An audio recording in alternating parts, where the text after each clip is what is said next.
It's the final weekend of FIA Formula 3 in 2024. Tim Chimat's on pole position with the formation lap about to begin. Let's check in with the world feeder Chris McCarthy and Alex Brundle before hearing from Jess Ball alongside Omi. Here's the grid.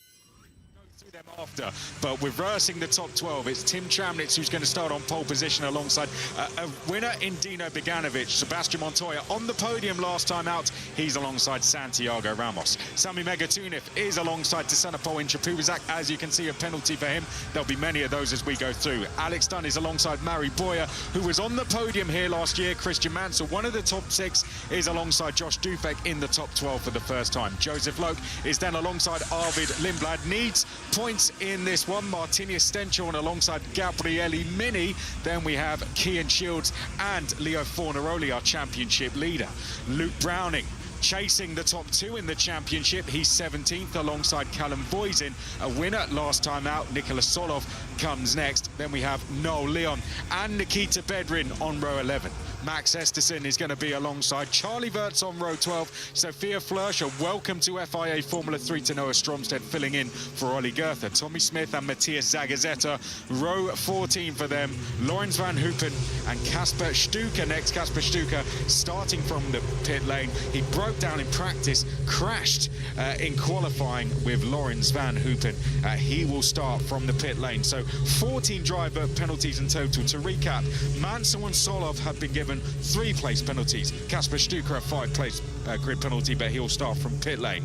Then 4-place grid penalties going to Mini, Fornaroli, Stromstead, Boyer, Browning, Esterson, Leon, Smith, Inchapuvizak and Wisnicki, and that was for driving unnecessarily slowly, Alex. So effectively what we've had is a bit of impeding, and then the full qualifying Group A, we qualified in 2 groups this weekend, found themselves rolling at extremely slow speed between Lesmo 1 and Lesmo 2.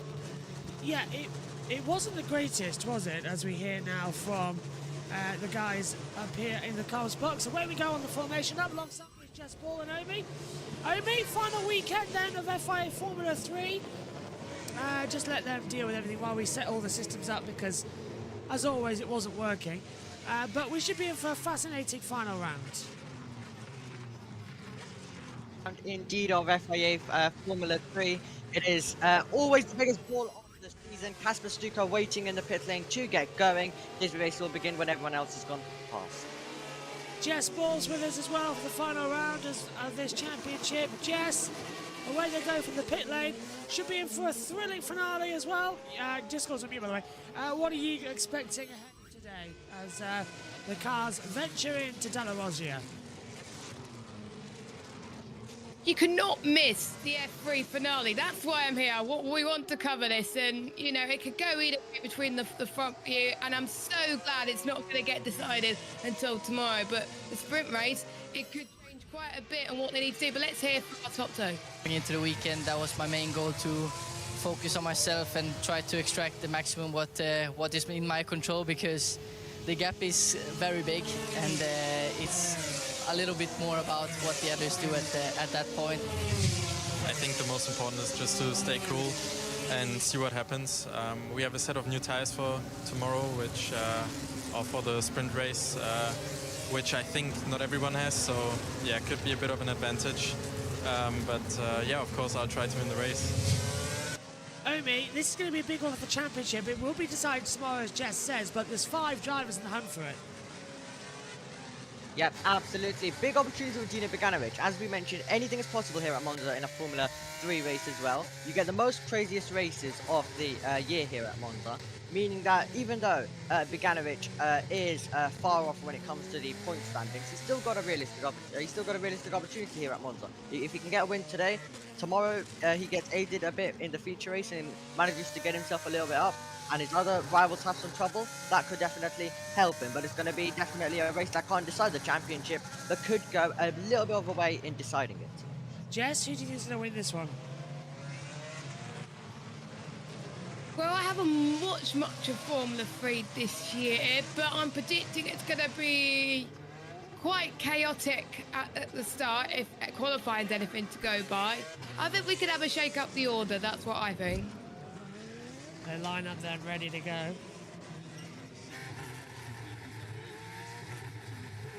So tension rising here in Monza, the Royal Park, ready to go. Yeah.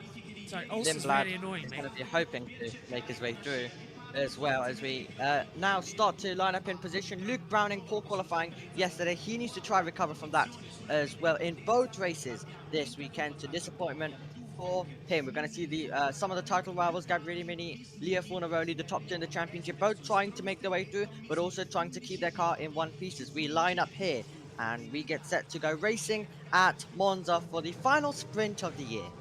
Radio. Dude, I'm stuck in first gear. I can't get out of it. Mansell stuck in first gear. That's always going to be a problem from when we get going.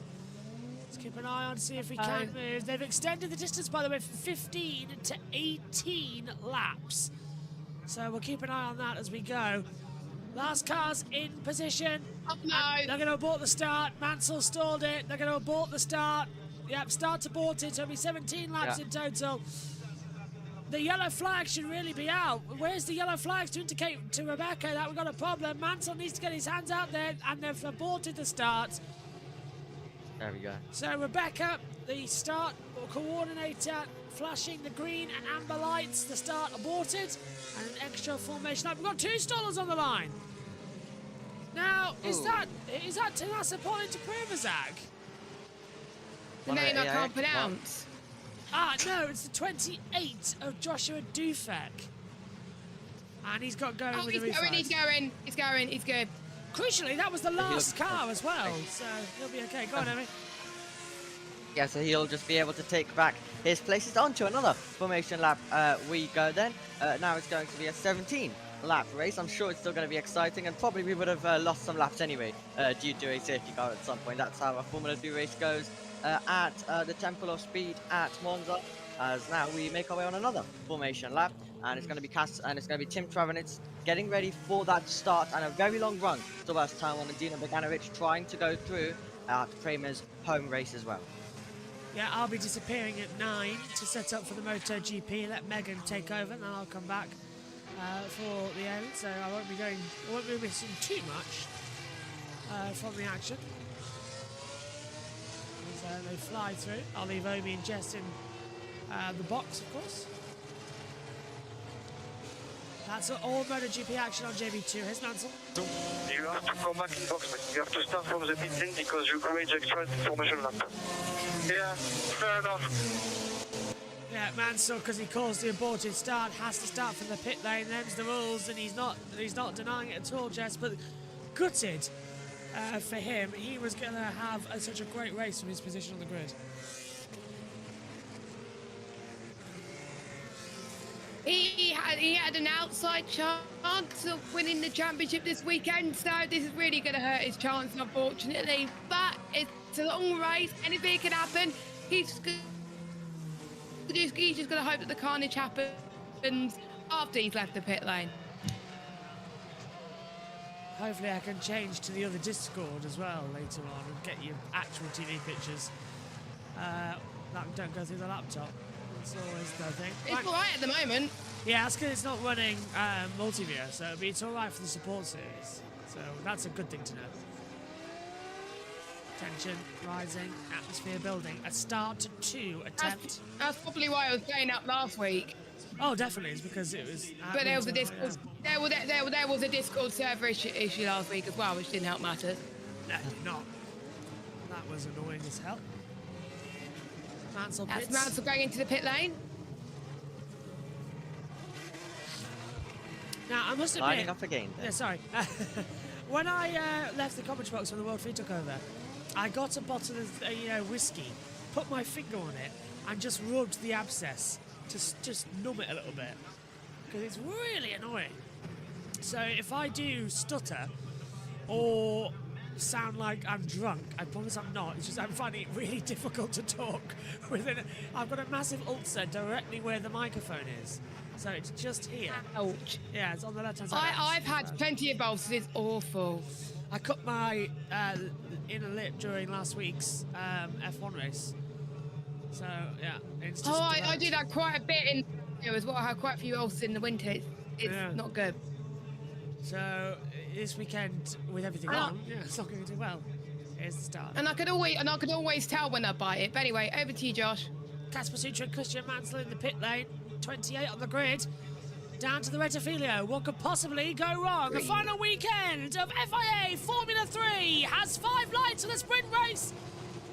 It's lights out. We're racing in Monza. It's a good start from Beganovic down towards turn number 1. Look at Montoya coming up. Traminitz gets a great second phase of the start. He forces Beganovic off the track. Montoya coming round the outside. Oh, big lockups. Down to first corner. Montoya's going for the lead. Has to cut over the curb. Traminitz goes wide. There's still 3 wide. They all make it through the Rettifilio as we come round the Curve de Grande. Montoya defending from Beganovic. Beganovic trying to go around the outside. Traminitz keeps the lead. But here comes Sami Megatunev as they all slipstream down to Dall'Origlia. It's 3 wide as Montoya tries to do what his father did on Schumacher. Not going to work out there to get Traminitz. Beganovic can't get through. And they're everywhere across the track. Everywhere indeed. What a crazy start to this race. Beganovic charging for the lead, not getting the room by Tim Traminitz, closing the door everywhere. That's Alex Stern just staying ahead as well of Mary Boyer, scattered all over the road, while Stenchon's trying to get past Arvid Lindblad in the background. Brilliant start, Jess. Yeah, very surprisingly clean, which just, I think they're keeping it cautious in the sprint race because they may want to go through all at it in the feature because they don't want their car to be messed up for tomorrow and their teams to work on it. But side by side for Ascari could be absolute hell. So fair play to people who have done it, but I think we've seen quite a few people in the background kicking off some dirt, as we're seeing one car do right now. Bad timing for me. Callum Vozin getting forced off the circuit by someone further back as well. As I also noticed, Leonardo Forlaroli getting ahead of Callum Vozin. Tim Traminitz leads the way. Montoya, Beganovic, Megatunev. Here comes Alexander Doon trying to get head-to-head to that spot into Privazak, who got sent wide as well, coming to down Ascari chicane. Down the start-finish straight towards the Rettifilio we come. That one complete then. Out of 17, and Montoya really wants to have a race win. His father won here, his first ever Grand Prix 2001. Big lock up from Dufek and goes straight through the Rettifilio chicane.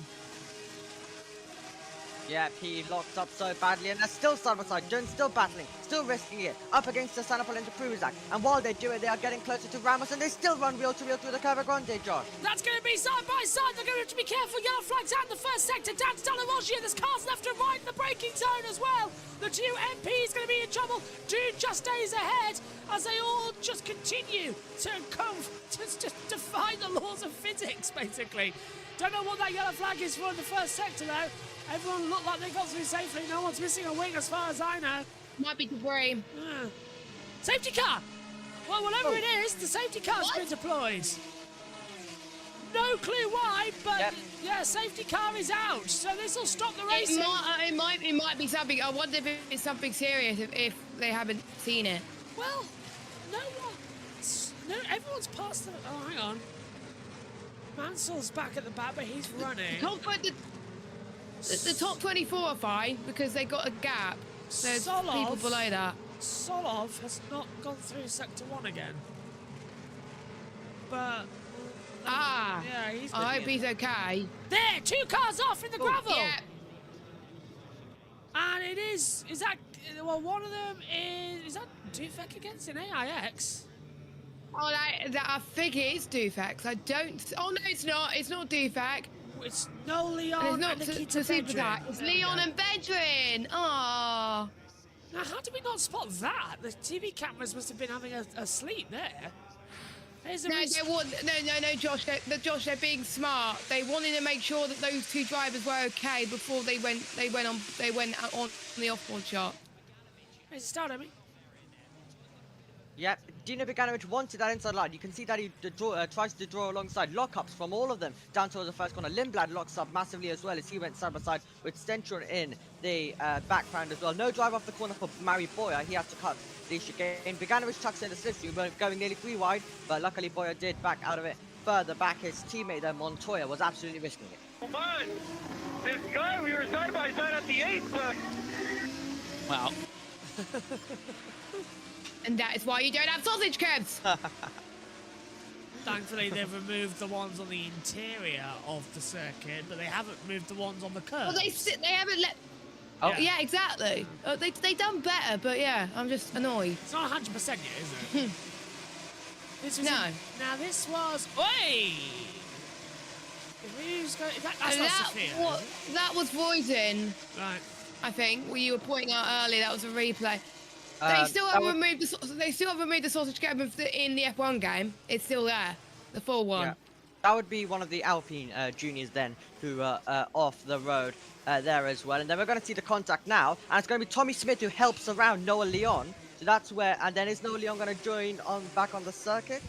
It's two separate incidents. No. It's 2 separate incidents then, okay. Here's this. I thought they both came together. So there's the lockup that we were watching. And there's 2 cars further back. There's a lockup. Right, there's Tommy Smith. And what's happened here? Oh, no, it's not 2 separate incidents. The camera angle was bad. Yeah. It's Tommy Smith who spins around Bedrin and then collects Dufek in the mid-spin. So it's just the camera angle that was Yep, bad. and then Yeah, I'm not taking out, of course. Yeah, I'm not taking out. Not his fault. We're going, Amy. then Leon just beaches himself, it seems like as well. Trying to rejoin. Tisanopoulos into Truzak right before we called a safety car. He went wide out of Lismo 2. He lost that to Alex Dunn, which he was able to defend so far. On lap 2, he lost that to Mari Boyer, just staying ahead of Joseph Logue. But disappointment for the driver from Mexico. And he'll be hoping to continue in Formula 3 next year and challenge for the title, but he won't be able to continue this race right now as well. And this was Gabriele Mini side by side down the start-finish straight. So if that's Gabrielle Mini, who is up in 16th place, then the other one that was off the track must have been Sophia Flörsch. Yeah, so she's... Must have been.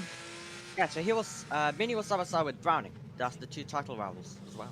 Safety car B is out, everybody. After Bert Marlander had a massive accident on Thursday and smashed up the first safety car. First time he's ever crashed. We've had quite a few people go off in the new service. We saw Magnussen, I think, as well. So I think I'm starting to think it's service problems. No grip, of Yeah, course. and it'll make Antonelli feel better as well, as me and you were mentioning, Josh. Yeah, it will. It definitely makes him feel better about it. They've actually complained. Newest driver to the F1 grid for next year. Oh yes, of course, that was announced at 8 a.m. this morning, so 45 minutes ago. Officially announced that Andrea Kimi Antonelli will partner George Russell at Mercedes next year, replacing Lewis Hamilton. It was signed before FP1, so... Oh yeah, it was done ages ago. They should have announced it yesterday, to be fair, but not probably the best thing to announce after the crash. Yeah. I think what they wanted to do yesterday was get FP1 out the way, show his talent, and then announce it straight after. But he crashed, so they waited. But Toto was caring for him, bless him. But anyway, let's turn our attention back to Formula 3. Let's Formula only getting through turn number 1. I don't know what lap it was. I think this is One. the start, yeah. Yeah, it was the start, okay. Browning getting through, and then Browning is side by side directly ahead. Now we're on board with Browning, so he gets the better launch than Gabriele Mini, already pulling alongside, and he's going to start challenging some of the drivers ahead.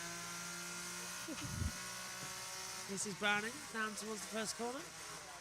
When you see lockups, How's he at able to Virginia- see with the lockups? Yeah.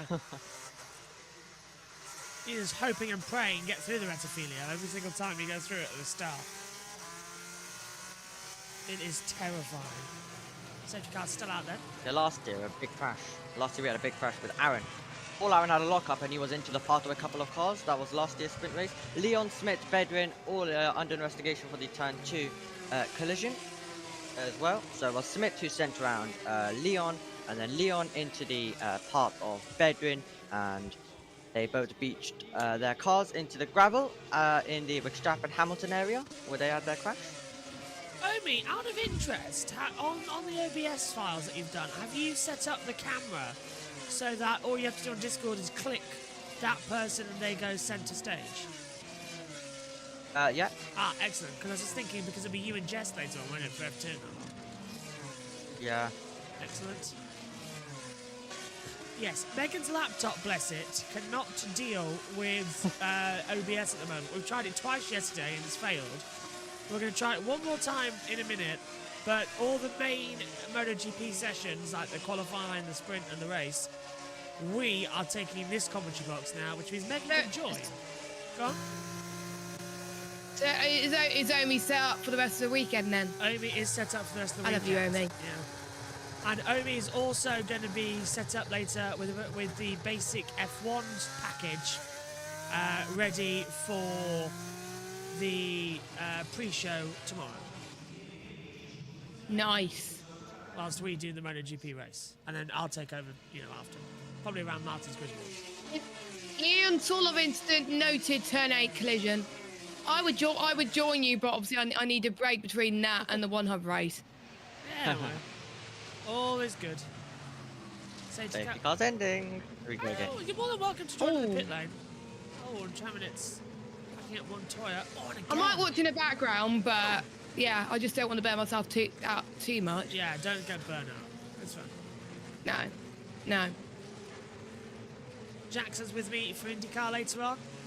Tomorrow, IndyCar race 2, myself, Jackson and Josh T. And for the NASCAR race, the last race of the playoffs, before the playoffs start, the regular season champion will be crowned at Darlington. Myself, Josh T, and Jack will be in the comms box. Look at trim minutes. How many more spaces? Anyway, carry on. It's at midnight. You would be asleep. No. I mean, like, how many more spaces in to get through to the playoff? Oh, three left. Right, three left. Right cool. from Montoya. Yeah, look at Montoya. He's got no restart game at all. Chaminet's completely jumped him as well. But Beganovic is going to go through. And look at Megatuniv. Montoya's going left and right. Megatuniv's off the track. 4 abreast coming into the first corner. They filter out 2 by 2. Santiago Ramos will go around the outside of Megatuniv. Montoya holds off Beganovic. Meantime, further back as well is Alexander Doon getting ahead. Yeah, ahead. So is Boyer ahead of Megatuniv. Great restart there, Omi. Now they're all just going to keep through. But Traminitz really did ace that one compared to Montoya. And look at Santiago Ramos on the inside line. Ramos trying to get to the inside of Dino Beganovic. Can he get there to the inside? That's going to be close to contact between the two of them. Beganovic has to run over the chicane as we see off the road. Goes to stand up into Pruzak along with also Joseph Logue off the road momentarily. Tommy Smith with a penalty. A dramatic restart to this one. Montoya went wide on the restart and it gave Traminitz the run. It gave Beganovic and everyone the run on him. But Traminitz has got a 1.2 second gap as they all battle behind. On board with Folleroli then, Jess, as well. But this is no DRS yet either, so they're all having to slipstream and got cars left and right. That's what you put when you get 28 cars level on the circuit. Slipstream is so powerful around Monza. Like, the toe is so key. I think we're going to see that in the F1 later. So I think they just want to be close to another car as possible, but they want to make sure that they don't have much dirty air. By the way, car 22 has a 10-second time penalty for calling a collision, so that has solved it there. As we could see free wide adding into the Alboreto curve, but I prefer it to be called the Parabolica. Oh, everybody does. I think everyone's forgotten it's called. I think it's honorary called now, isn't it? But it's definitely the Parabolica. Side by side. Now that is the 31 who just went off the track of Joseph Logue, and they're nearly making contact down the start-finish straight. Something got flicked up on the air, collected by the 29 as well. As they head down to turn 1, on board with Folleroli. He's having to go left and right. Dufek's past Browning, Vosin passes Mini, there's a lockup further ahead as well from Boyer. 3 cars off the track, Tenasable into Privazak goes off as well, so does Joseph Lowe, so does Joshua Dufek. Wow. Goodness me, they were all battling with Luke Browning, and was Browning able to get past the wall? That was absolutely incredible. He was making it 3 wide down the straight. Traminette setting the fastest lap. Montoya trying to get back inside the 1 second, and who is battling as we go down to the second chicane. Mini looking for it up the inside in the background as well, and he was trying to get past Browning. Gravel being flicked up everywhere. That's not going to be nice for the drivers. It's like getting hit by bullets as well. It's very hard hitting as they fly through Lesmo 1 into Lesmo 2. Stromsted's dropped down. Big kick up from the back of Arvid Lindblad. And look at Folleroni. He's going to try and capitalise on that now. DRS is active as well. Lindblad's giving him absolutely no room. Folleroni's almost into the barriers. The old banking as he goes round the outside into Ascari. A lovely move. Beautiful from Ascari. I don't think people would have tried to go for a move there, but some of these F3 drivers are very, very brave. So look at that, Folleroni now with 2 points being in 9th position. No points for Mini or Browning. Lindblad will only get 1 as well. So it's a 3-way fight for the title going into tomorrow's race. Ideally, this is absolutely fantastic stuff. If Folleroni doesn't win either race this weekend, I hope he wins the championship so we can have the impressive sight of a winless a champion despite Mini being my pre-season championship choice as Iceman as well. I agree, Folleroni could have a shot here of being a winless champion as Montoya defends on the inside line. Contact, and Ramos has to cut the corner down at the Retafilio. Montoya might get a warning for that as they're still side by side. Yeah. As the Interpruvazak gets passed by Joseph Loke and Dufek actually. Interpruvazak down to 15th. Oh, Clan Shields is pitted. He was running in 15th. Crazy race. Here comes Browning on Lindblad. That's going to be tricky at the outside. Yeah, cut out of it. Oh. You're not going to get through there. These drivers are being very brave, especially some of them when they're championship contenders as well. Fornaroli with a brave move, and he needs to afford to score points today. And Gabriele Mini currently in P12. He still needs to push a couple of places as well to try get himself into the point. But it's right now Browning and Arvid Lindblad both battling. Montoya not able to get inside the 1 second yet of Tim Traminette. In all my excitement, I forgot to turn off the safety car button on the as well. As they come through. Looking. Well, it's early in the morning and I'm still not very well. Oh, Interpruvazak side by side with Joshua Dufek as well. That's put him out of position. And Wisnicki is trying to come back through down the back straight towards the parabolica. Van Hopen's past Zakazita as well as they come into it. Traminette and now Montoya setting personal best sector times as we start lap 9 of 17. That's it, yeah. Yep. Van Hoopen getting past Dufek as well further back. Dufek under pressure from Matthias Zagazeta, who is trying to pull out alongside, but Ramos is going for second place now. This time he's going on the inside. Montoya was not going to put him in that position twice, and through goes Ramos. Follow. Yeah, Ramos selling the dummy down to the Retafilio chicane from the outside line to the inside, then was able to take the place and then also defending it. They were battling, they're still battling crazy behind as well. Dufek has lost the 1 second because they've all been battling, and that's Sophia Flörsch getting past. Christine Mansell, Esterson trying to get past Dufek as well. So it's battle, so it's brilliant battling ahead, brilliant battling behind, but Tim Traminette's not a part of it right now as he goes on to dominate by 1.5 seconds at the moment. So Folleroni been 132 points as well. You get 3 more in this race. It just ekes it out more and more. But it will go down to tomorrow no matter what happens today. But I think Jess as well. Folleroni just wants to see how far he can actually get at this race. He's having a storming one. He is absolutely loving life around this track. He wants to score as many points as he possibly can. But yeah, I've had in many championships won with someone not winning a race. That would be insane. As Fornaroli, this is how we done the position in towards turn 1. He moves to the right, keeps to the ideal racing line into turn number 1, and there we go. So that was beautiful. The fastest lap set by Fornaroli. Yeah, well done. He's right in the back of that train, isn't he? As he wants Alexander Dune. The mechanic is trying to go through. Folleroni thinks about him on the inside line to get ahead of Boyer. Hasn't worked out. Meantime, we see side-by-side action as well off the track now. Oh, God. Luke Browning. Arvid Lindblad's going to put the power down around the outside. Browning's not going to like that one bit. He'll feel like he was forced off the track. He'll get back in the toes through the Coda Grande. Opens up the steering wheel to try and drift around the outside. Becomes the inside line for Dalla Rosia. Browning is still on Limblad now as well. Forlaroli has passed Mari Boyer. Forlaroli's up into 7th place, plus fast that bonus point. He is collecting points like Mario is collecting mushrooms. Home favourite, of course.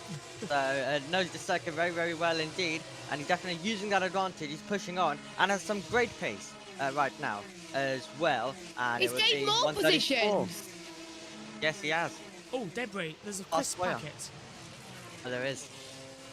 So, that means Limblad will be out of the championship if that, as it stands. That's Megatunif getting ahead of Alexander Dune, and that's going to allow Forlaroli to have a little bit of a slipstream down towards the parabolica as well. There is no stopping Leonardo Forlaroli. He's going to try and make it 3 wide. He dives left, he dives right, down to parabolica. Well, that's because Dune's trying to get a Megatunif.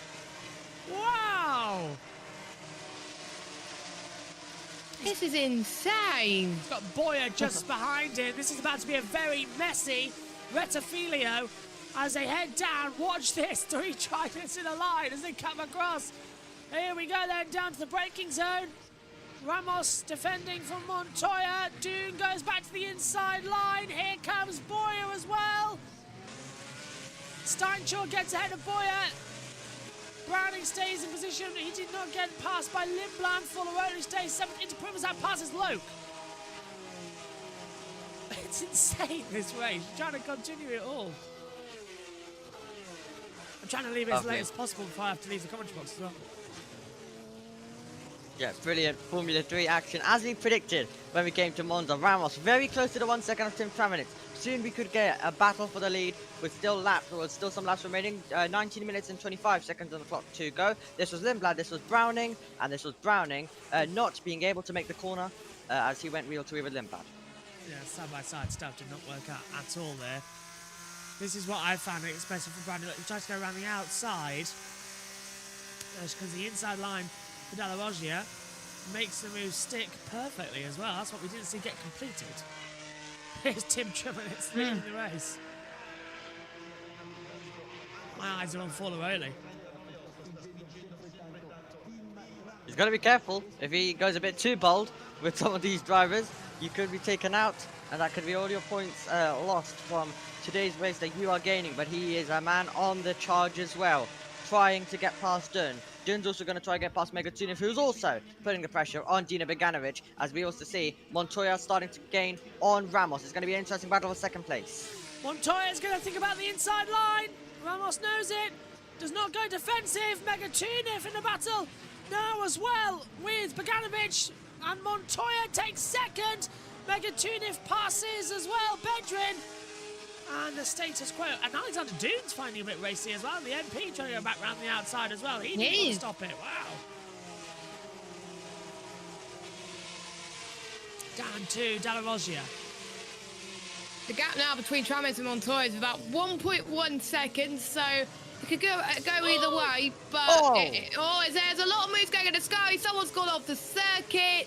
Yeah, that's the number 1. That's Beganovic who got sent off the circuit by Alexander Dune. Dune tried to go on the inside line and just sort of lost it. Wisnicki has dropped down 2 places and almost putting Santiago Ramos himself going into the gravel down at Lesmo 2. I mean, this is insane, the amount of slipstream we've got here now. And watch this Beganovic now versus Dune again. Oh, and Forlaroli, here he comes. And Dun going for it again on Beganovic. Meanwhile, Boyer is looking for it as well. In the background, he's trying to get past Martinez Stenshorn. Buzz McLaren Jr. is in the mix right now in this DRS train as well. Let's hear from Dun. Beganovic has to give the place back. Yes, copy, mate. We're on it. Yeah, Beganovic passed him off the track. He should get the position back. Did Boyer get ahead of Steinshaw? Yes, he did. Boyer up. Browning in the back of this too. And here comes Santiago. Here comes Ramos. Ramos really on the attack now as they come down the straight. Do you know, 5 laps to go. I might just wait and we might go off here early. Then I'll just go straight to Moto 2 and Megan's lap doesn't have to do anything. Megan was right. Ramos back ahead of Montoya into the first corner. It's 3 abreast coming into the Retafilio. Oh, and Browning almost standing still. Everyone's had to cut the corner as well to avoid an accident there. And they will now just keep on going down to Dalla Rosia. Contact from the back. Yellow flag's out. Someone's off for the Retafilio. Always expected. Montoya drawing alongside. I'll be brave up against Ramos as well. He's going to think about the inside line. There's a yellow flag out here as well. 2 cars in the barrier. This will be a safety car. It's the 18. That's not Dufek, is it? No, oh, it's Dufek. It's Peter Wisnicki and Max Esterson. Oh, no, it's not Dufek. Oh, right. It looked like an A. 20, but it's a 30, yeah. Safety car's out. Well, it's going to end on the safety car. Ah. That's just my luck, isn't it? Oh, That is your luck, yeah. Literally said, oh, I'll just wait and all that lot. Yeah, we'll go off early after the race. It's like the commentator's curse. Shouldn't have said that. I shouldn't. 30 seconds later, out comes the bloody safety car. Right, let's catch up with the YouTube chat. I'm just saying. Go on. And then never mind. It's not important for this. I'll speak later. Carry on. If Beganovic stays P4, Folorelli would have to finish 9th or lower for Beganovic to have any chance of being champion. Even then, he would have to win and get fast lap more than likely, and hope the top 4 don't get points. I heard the top 7 drivers in the championship coming into this race go through an F2, Colpinter's F1's promotion, and maybe Montoya Flourish will race in F2 in 2025 at the very least. Looks like that's a possibility indeed. Sophia could go to F2. She tested an F2 car this year, I believe, in Barcelona. She did, also in Silverstone. There's the contact. And that was jumping over for Max Esterson over the front right wheel of Peter Wisnicki there, Omi. But Wisnicki caused it all. Yep. Absolutely. So Wisnicki to the inside, into the path of Esterson as well. A reminder, the public launch as well for the Formula 3 car is coming out as well. Oh my God! He did. That was a car flip. How that stayed on its right, I do not know. Yeah, absolutely. Shakedown video coming as well on the official F1 YouTube channel. So if you want to look at the official F3 car for the next few years, then make sure you do. I'm quite torn about what to do now. Do I go on here late for MotoGP, then it saves having to run around doing all that upstairs? I'm going to go on late for F3. Yeah, go on late. It saves you having to do stuff upstairs. Yeah, because... I say go on late, in case there's some sort of issue, and then you can't get back to this. I completely agree with you, because what I'm thinking right now is the fact that Megan's laptop is not the most reliable, and if we go on late, it's only free practice 2. It's not a crucial session. It was a bit chaotic when we did Porsche last week. Yeah. Do you need me for Porsche at all? Because you got me down as not available, but technically Porsche is... Lovely. I'm stepping out. I will probably hopefully be there for like 5 minutes, but yeah, I'm stepping out because I've got Moto 2. Save me having to stream. Oh my God. That is the 21. Right. So they're getting sent off to Sophia. That's Sophia Flörsch. Yeah. Really hate how they're just bullying everybody this week. Oh, Mansell. That's because you're Mansell. Oh. He touched the front wing as well of Zagazzetta. Oh, it's got a puncture too. We're right. That's why he came into the pit lane. Yeah. Yeah. Yeah, so that's what caused that explains it then, yeah. That was just... This is what causes it. He came into the pit lane 1 second before the yellow flags came out at turn 1. Wow. Mansell pitting 9:01:40, 9:01:41 yellow flag. So he got saved massively by that safety car. He got saved his bacon. He's ahead of Dufek now as well. If somebody could just put in the JBMotorsports 2 chat that we're going to go on here a bit late for FP2, that would be very appreciated.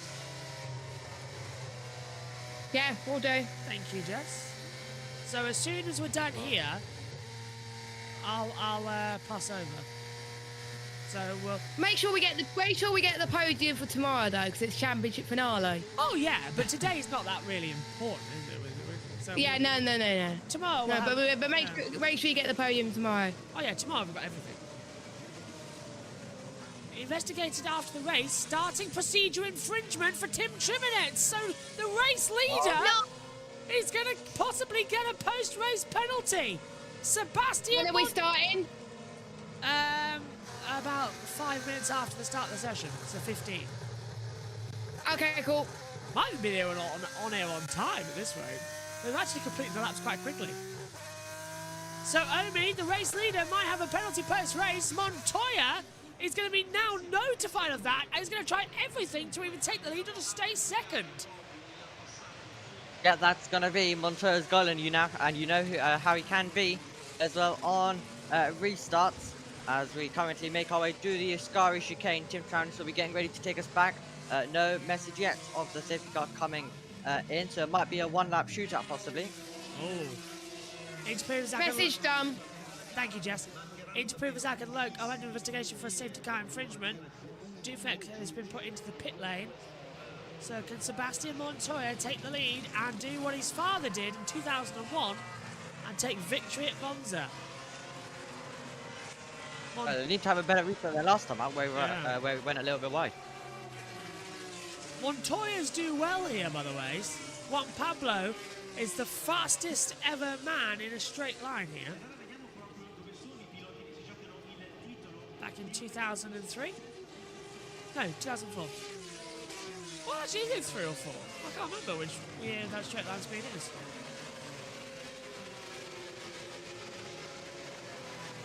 I so want V10s on slicks.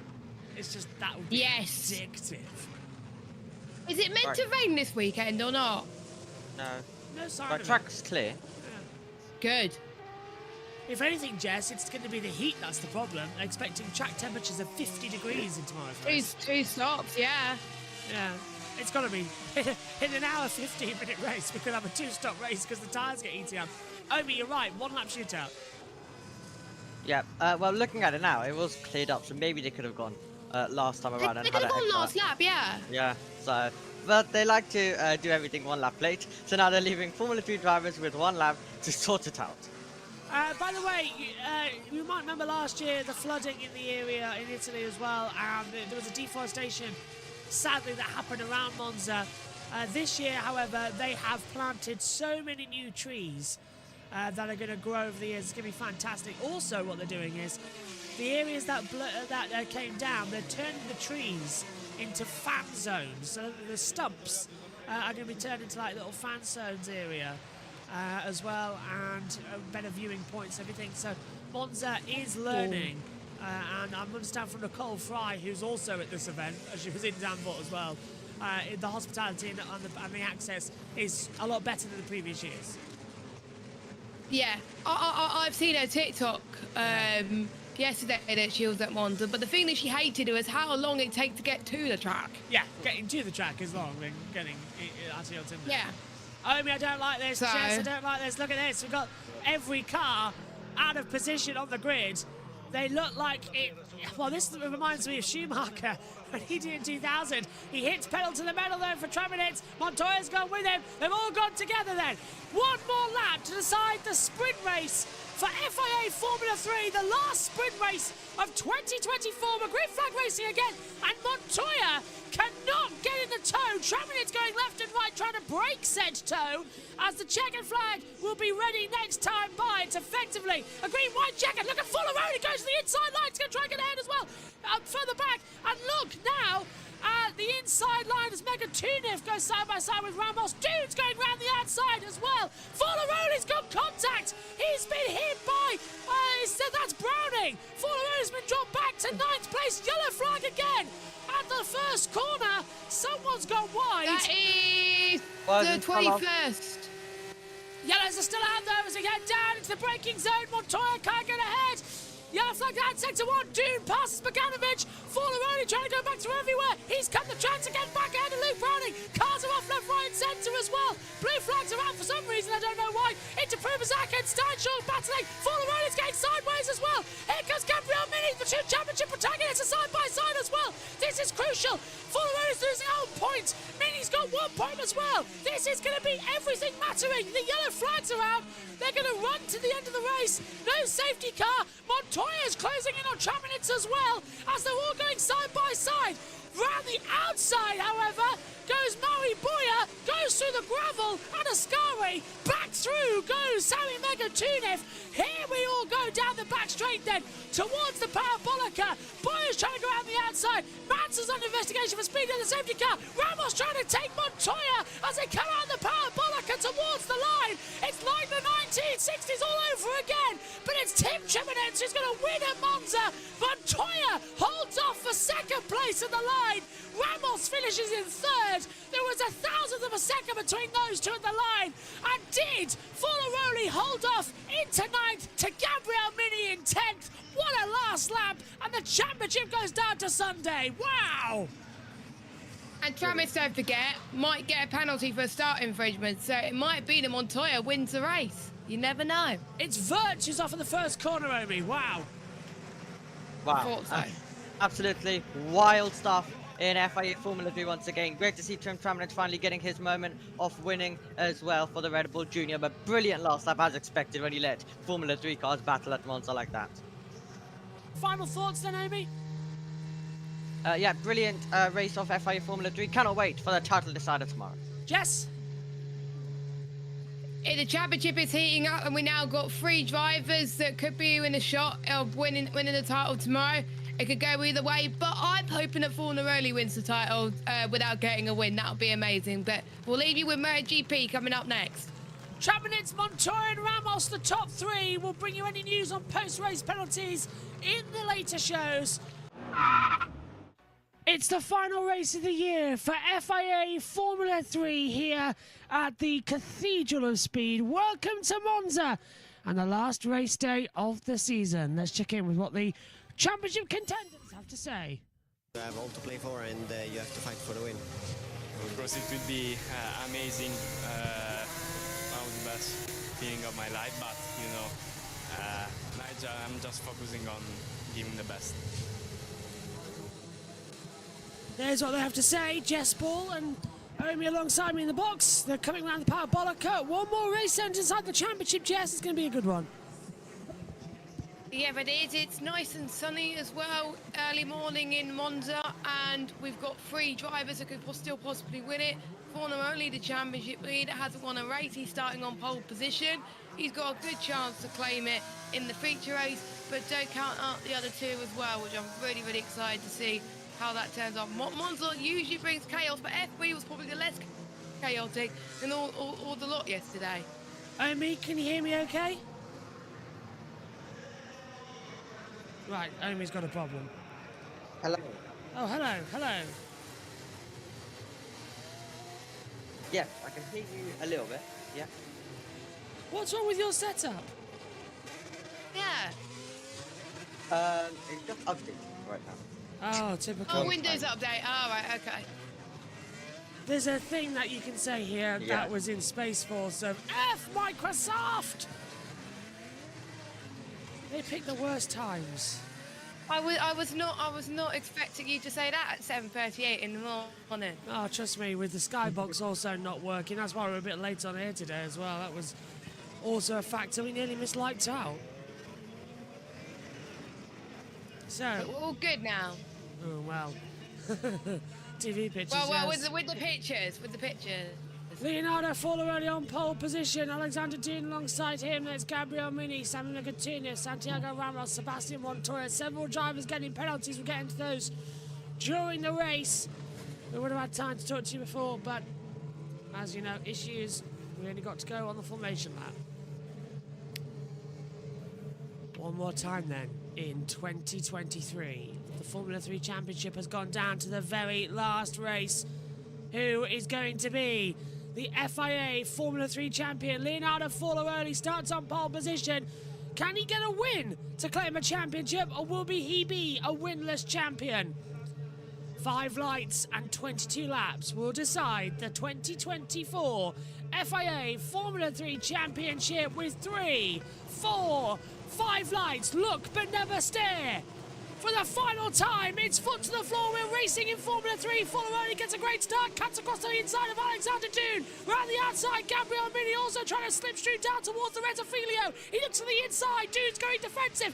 Forlaroni will lead into the Rettifilio. Mini locks up. He loses out to Dune. He keeps the outside line as through the grass as well goes Santiago Ramos and Sebastian Montoya, losing out a couple of places there as well.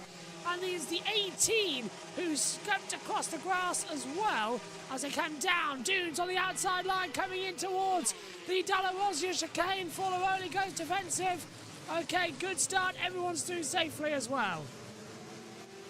That's great to see the top two fighting at the moment around Monza, but Forlaroni is covering him off very nicely with the defence with the first and second Lesmo too. Shame about Ramos and Montoya. Megatunif gained quite a few position. Mini, that's not the start that he wanted with his championship on the line, because he's not leading the championship, he's closing in. But with him in third place, Forlaroni in first, that's not looking good.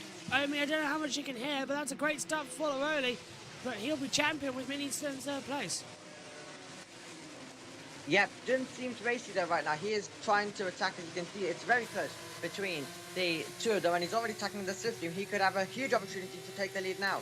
Goes to the inside line to the Parabolica. They're side by side as Megatune tries to have a look on Gabriel Mini. He's going left and right. Alexander Dune, however, keeps it on the inside and takes the lead here of the feature race of FIA Formula 3. Now he begins to slipstream to stop Forlaroni getting in the DRS train as they hurtle down towards the Rettifilio. Still no, actually now we have the DRS activated, but we're not going to be able to use it in this activation zone because this is classified as number 2.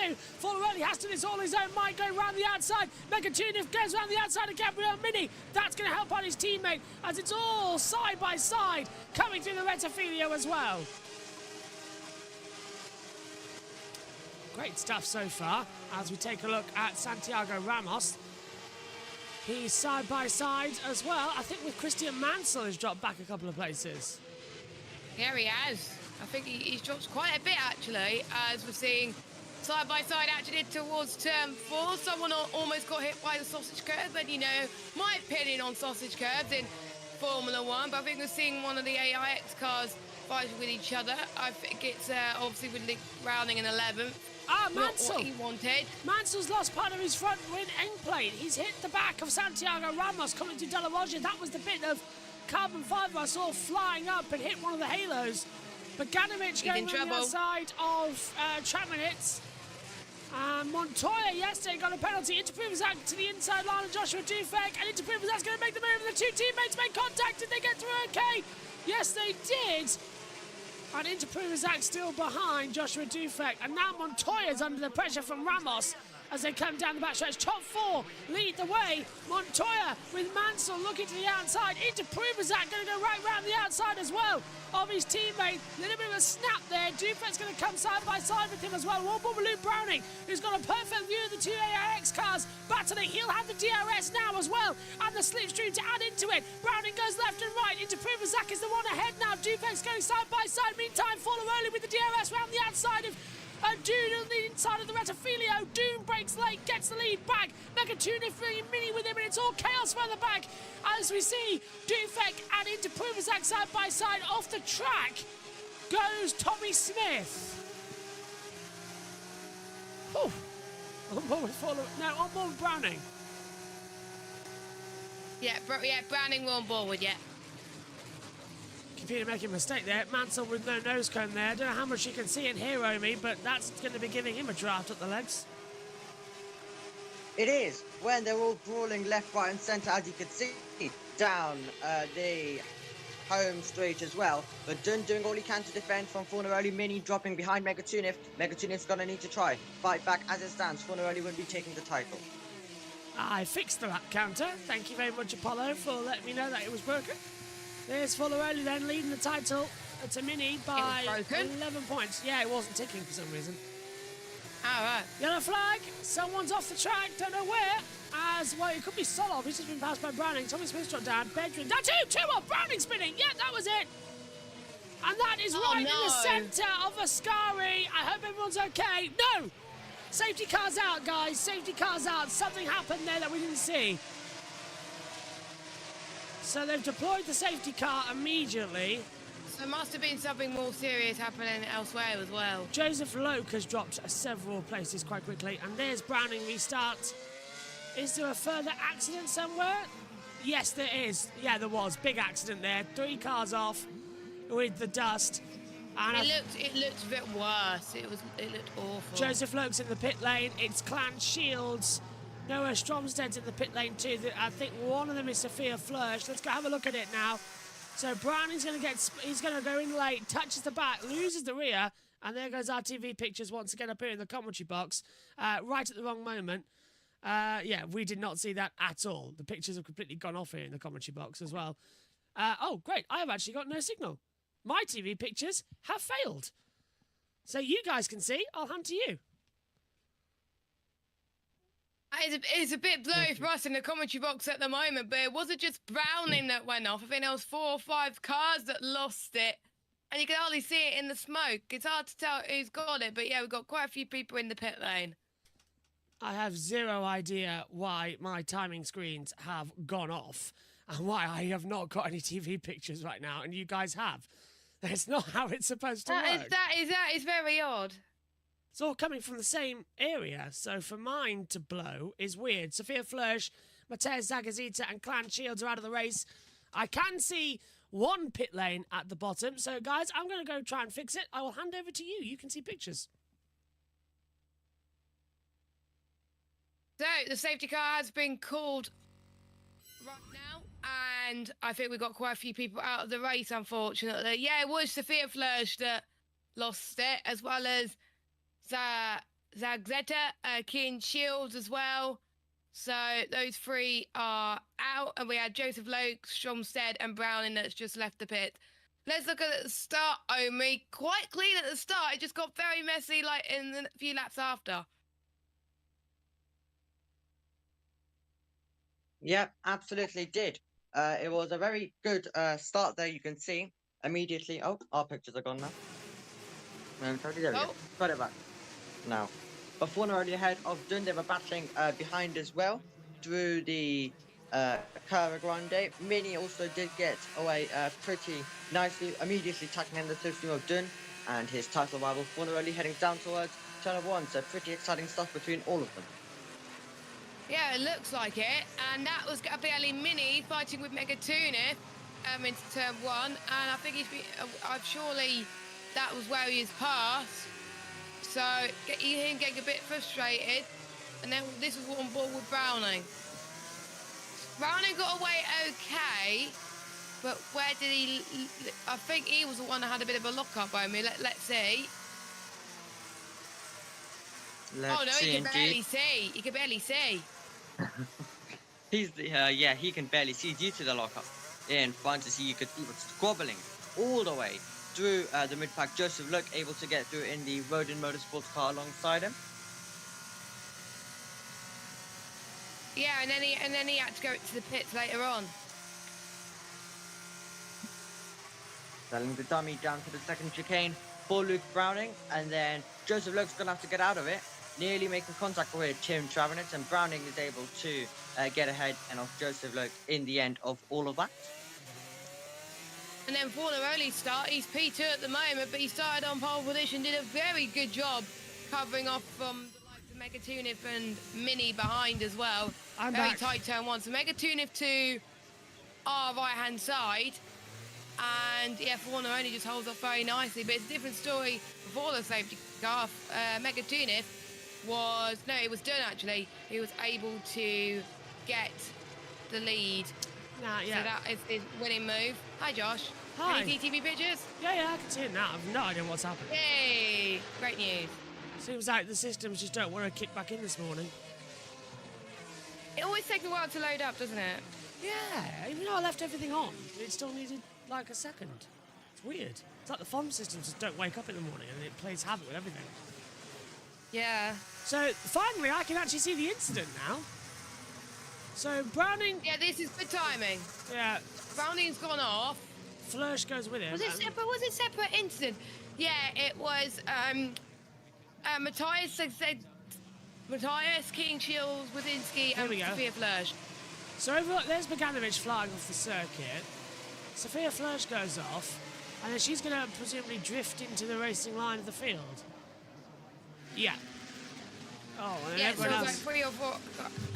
What unlucky for her. Oh, come on. Exactly the same thing happened in 1995 at that very part of the track. It stopped the race as well. When the actually. F1? Yeah. Oh, Bogdanovic, a flying machine there. Yeah, it The stopped. flying machine of Bogdanovic is still going. Yeah, it blocked the track actually back then. We had to have a red flag. Yeah. Safety car's out though, lap 6:22. Don't need a red flag for this, they can easily repair it. Yeah, they could easily repair it. Also, I'd like to say a massive shout out to Omi, by the way. Brilliant job on the Porsche Super Cup qualifying coverage yesterday. Absolutely fantastic at that. Omi's leading the Porsche Super Cup this morning as well. Because he could do better than me, so I gave him the reins. And I'm not there because I'm going to go do Moto 2. Yeah. So yeah, we've both given the jobs to Omi, because he's capable. It's just easier to do them live. Yeah. Hopefully as well. Well, everyone rejoice, this is the last early start of the year for Formula 3. Hey! We'll get a little bit of F1 a line. Academy! Oh no, it's starting later. I don't even know the time for F1 Academy in Singapore. Late. Like 9, 10 a.m.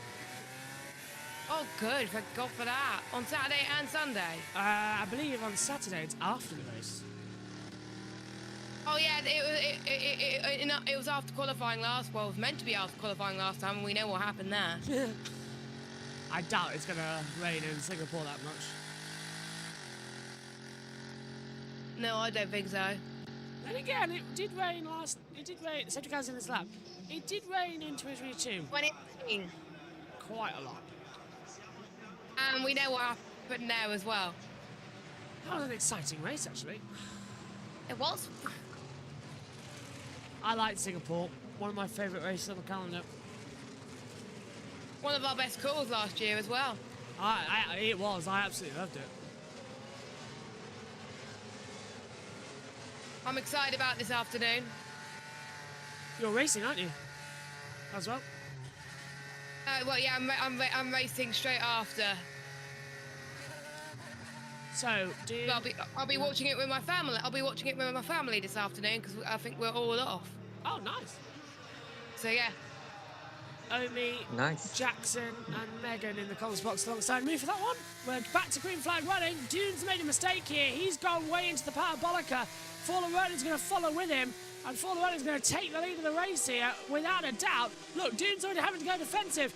He's given Forlarone a jump start. And he's going to just absolutely lock in as we take the green flag back down towards the Retafilio. Dune knows he's made an error here. Forlarone goes around the outside into the braking zone. He should get that move done easily. He's got a championship to think of. Lifts off, let Dunes take the corner. Ramos and Mini. Mini still ahead. Montoya and Boyer battling out too. How goes... Oh, and off goes with a damaged wing. The 18. No, the 12, sorry, the 12. So that's my The Boyer. 12, that is Boyer. Forlarone round the outside of Dune. Into Della Roggia, not going to work there either. He's just trying to frighten him at the moment. But Boyers with damage contact into Privazak, touches the rear right tyre of Santiago Ramos. They continue on, no sign of a puncture. But just a little tap. By the way, Mansel's gone up to fifth. But he's gone up to 5th or 4th. Is it? Mini radio. Tyre's already gone. Don't forget it's a longer race. Yeah. Boyer's down with that broken front wing. So for tyres to already be gone on me after this distance, that's only 3 laps. Oh, off goes Forlarone through the gravel at the Ascari chicane. That's huge. And now That's huge. It's put Gabriel Mini back ahead of him. So Mini now in championship contention. Forlarone making 1 error. There's too much gravel on the track. Oh, Omi, this is going to go from bad to worse. Oh, he's downshifting as well. He's making errors everywhere. Forlarone, that is such a big moment in the championship. He had a few cars between himself and Gabriele Mini, but now Oh, the Mansell's level. also been able to get ahead. Mini is Mini being clear put under pressure down the four straight. points. They're level, 145 each. Mansell around the outside and Mini takes third. That A helps. Mini gets it because he's won a race where Fornarelli hasn't. The count back. Mini's what, 2 races, Omi? Yeah. He's going, come on, Fornarelli wants it back. The 2 championships level at the moment on points are going to go side by side. Fornarelli thinks about a late move into Dalla Roggia. Not going to work there, my friend. Oh, Omi, this is going to be great. Yeah, go on.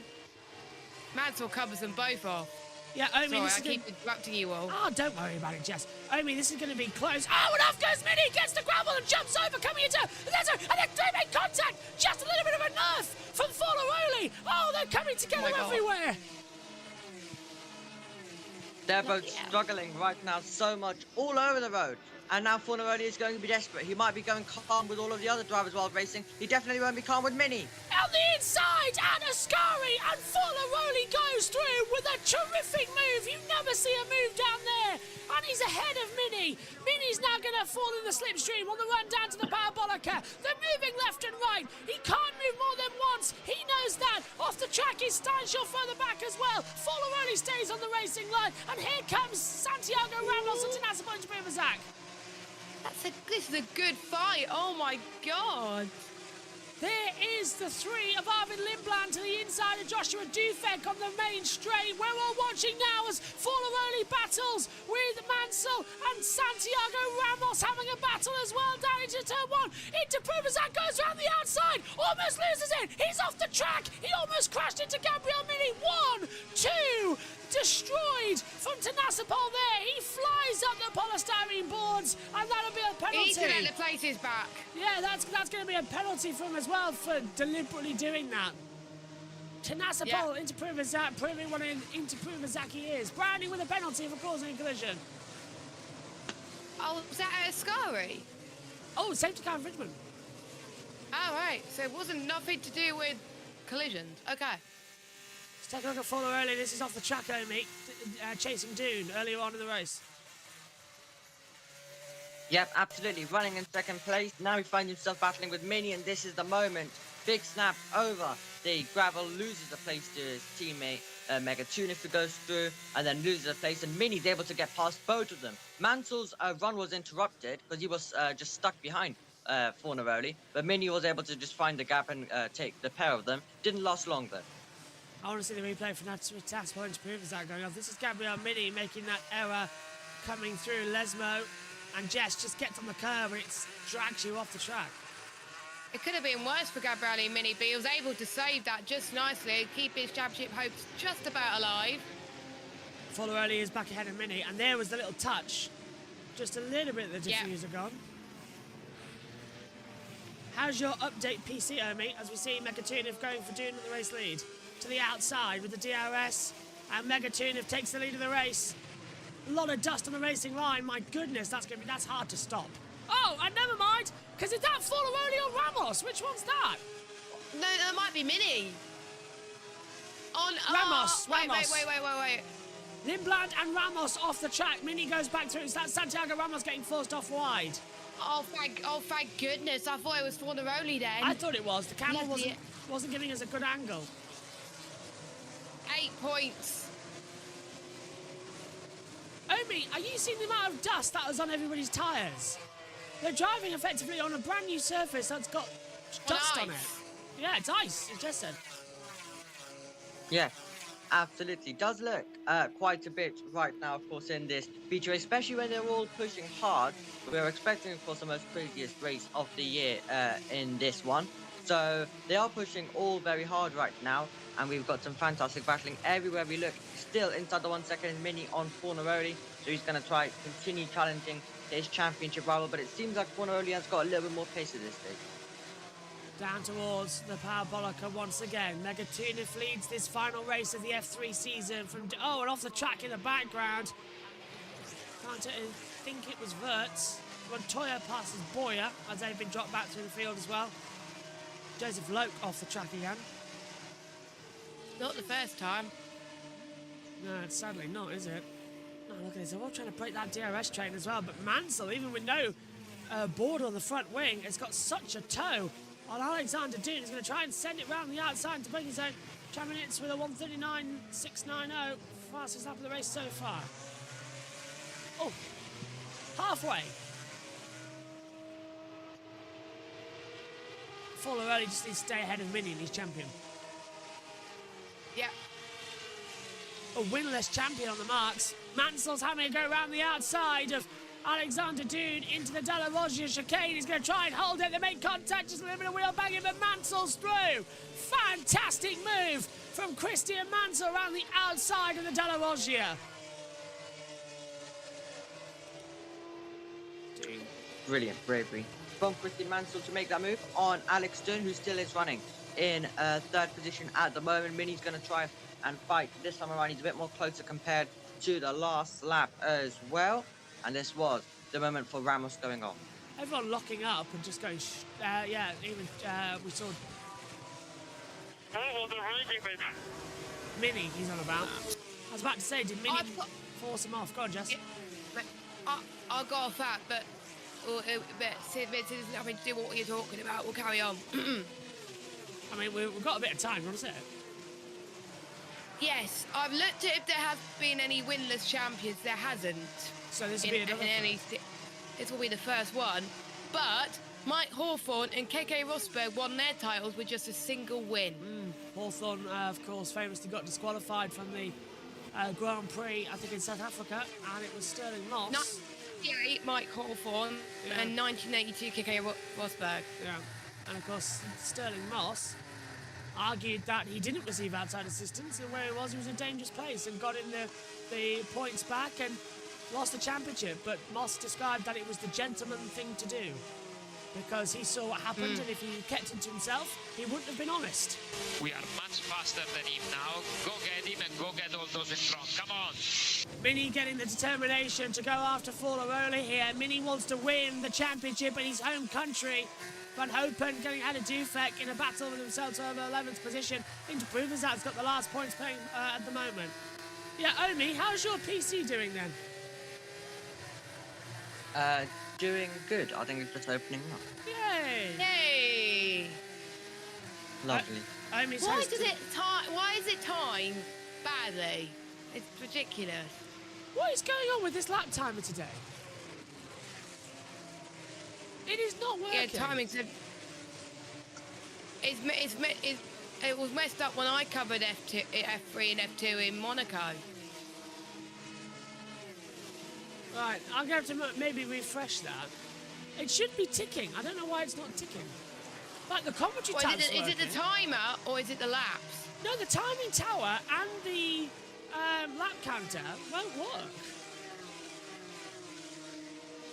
Right, now it's working. It just gets frozen. I've never... Well, I'll keep an eye on that. Well, it's the last race of the year. The systems are probably shutting down. Probably, yeah. Shame it is the last race of the season. Oh, Mini! Almost got the back of Wanneroni. Got a great run, though, out of Resofilio. He's going to try and slipstream him through Curta Grande towards the Della Roggia chicane. Mini just towing him in. He knows not to lunge or make his move known early on. No, he's just going to play it safe. You've got half the race to go. Save your tyres and just let the championship come to you. It's Forlaroni versus Mini now. It's a two-way fight. Yeah. In they come once again. Down. I think that's why they're focusing on those two at the moment. Yellow flag, Esterson. Oh, yellow flag, that's Lee. No, that's not Leo. Yeah, no, you're right. Leon, I think. Yeah, you were right, Jess. Esterson and Leon. Yeah, it's green flag now. So it must be in the spin. Yeah, maybe cut off the circuit down at Della Roggia. Yeah. Another slipstream then for Mini. If he can get the run back. Wouldn't go for it there. I would wait until the start. Oh! Into Pruvazak. Way wide. He's not been very clean today, has he? No, he's had a horrible time. Good. Timing tower's working. Because you keep saying that name, I probably will know how to pronounce it. Interpruvasak. There we go. Yeah. The first time I've been able to pronounce it all season. Tenasipol Interpruvasak. Zampo Interpruvasak. Kind of. We had a nightmare in Bahrain when we tried to say it. I think me and Omi actually spent about 5 minutes in pre-season testing trying to learn the name. Hopefully we won't get these stupid names next season. Ramos ahead of Steinshaw. We will. Oh, okay. It's not as bad as Porsche. Not as bad as Porsche. They're going to have to switch. 5. 5 points follow early. 2 Mini. Max Esterson's coming to the pit lane. Damaged nose. They're going to have to swoop the track after this before the F2.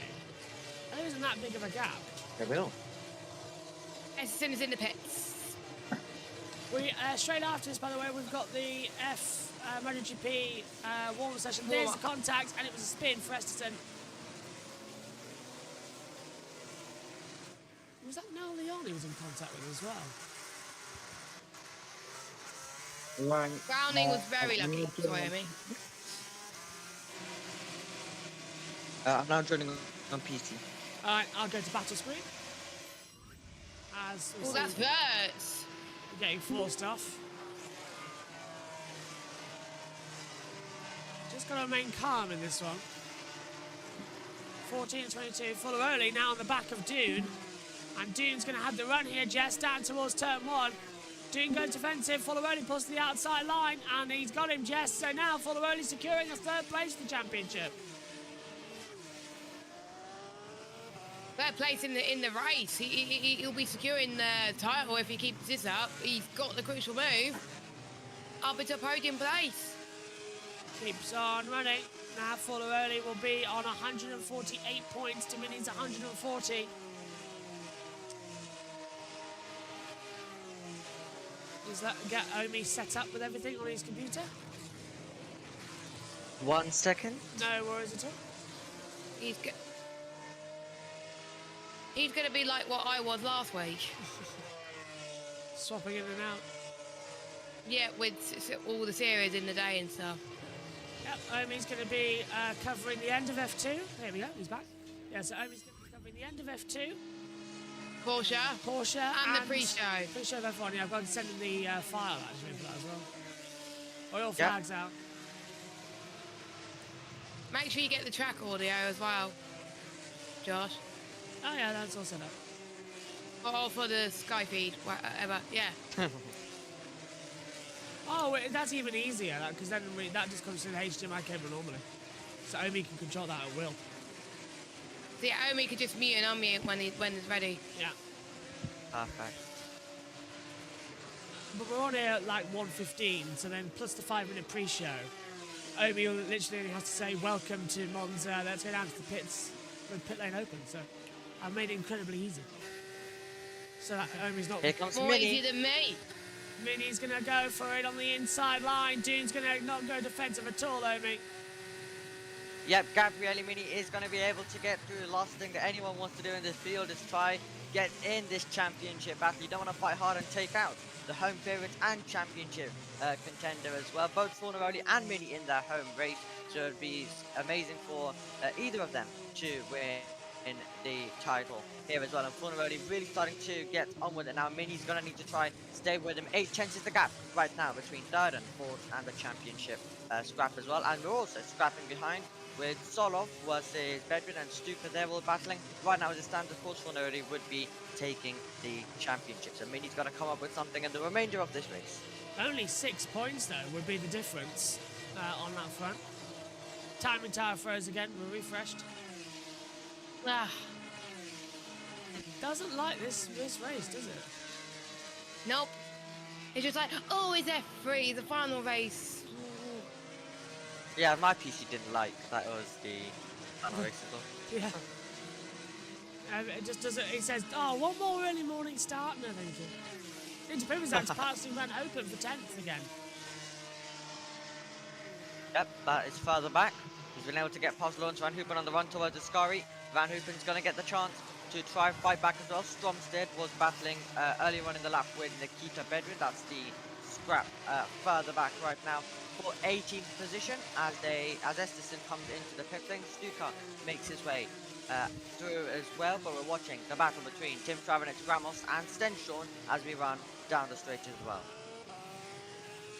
Late on the brakes, just easing up, and here we go again for Ramos on the inside line, locks up, makes the apex, no, straight on. Well, we're getting quite a bit of that, aren't we? They got to clear that up by F2. Okay, the stewards aren't going to like that because that's cutting the track even more. You've got to follow the bollards. So many drivers will probably get a bit of a penalty for that.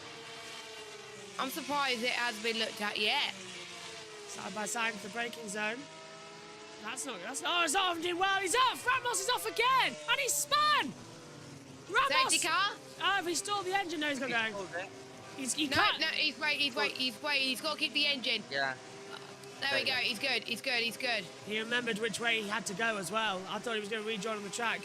No, he's followed the race directions instructors there. Yeah, got squeezed off by Steinshort. Horrible first sector for him. Oh my god. It does look like we're doing a dirt race out there, I must admit. It's like a rallycross race, it looks like. What do you think, Amy, as well? Sweep the track for F2 or just let it just go all nuts? Well, yeah. Sweep it for F2 like they did last year, because last year they decided to create a similar mess on this circuit. Without a bit of the dust, but they were just yeah, I remember that. We didn't have a red flag last year in F3. It was F2, wasn't it? But we had plenty of safety cars and craziness. Here comes Fuller early. And he's locked up and gone straight on. Oh, he just makes the apex. My God. Oh my God. Fuller only makes it through, but now he's flat spotting his tyres. Minnie would have seen that and thought all his Christmases would have come at once. Just got to remain. The championship's still on. Yeah, with a couple of laps to go as well. Montoya with another penalty. I think it's ready to follow race directions instructions, I'm guessing. We'll see. Yes, you're right, Jess. Yeah. Well done. Escape road. So that'll be the same for Ramos. Yeah. Yeah.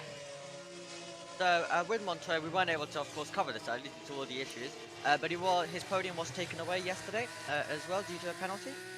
So second place was taken away as well for forcing, I believe it was Ramos off in the sprint. 6 drivers got penalties yesterday as well, if I'm not mistaken. 6? Yeah. Minnie to the inside. Here comes Minnie.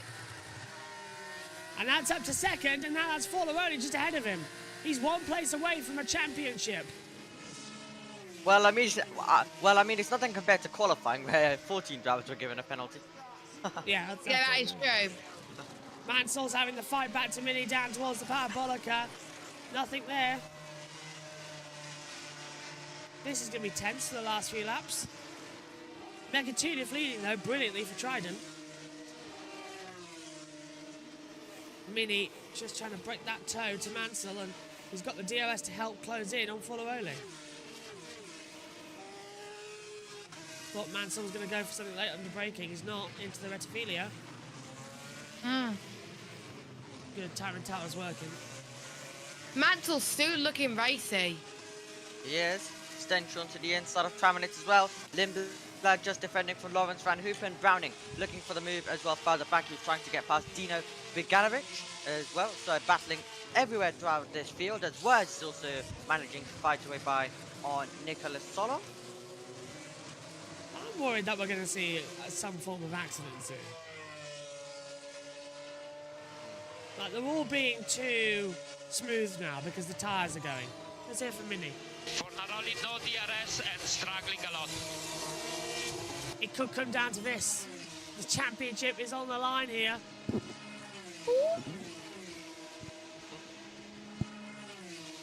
I'm glad I decided to do this. Minnie's struggling as well, actually, through Ascari. Forlaroli's drifting. No DRS, remember? This isn't a DRS area. So there's Don't count Mansell out for a podium, by the way. Yeah, I think Follower's going to finish 4th and Mini's going to have the title. You think? At this rate, yes. Wait. I think Mansell's going to finish 2nd, then it's going to be Mini, then it's going to be Followerly. 3 to go. That puts Mini in the championship, though, as well. Mansell's got the run with the DRS. Mini's going to know that, though. Mansell goes to the inside line. Mini is going to lose out. Followerly's watching all this in the mirrors. He goes defensive. Mini's going to break super late. Followerly locks up, just makes the corner. And Mini's going to be there to capitalise at the exit.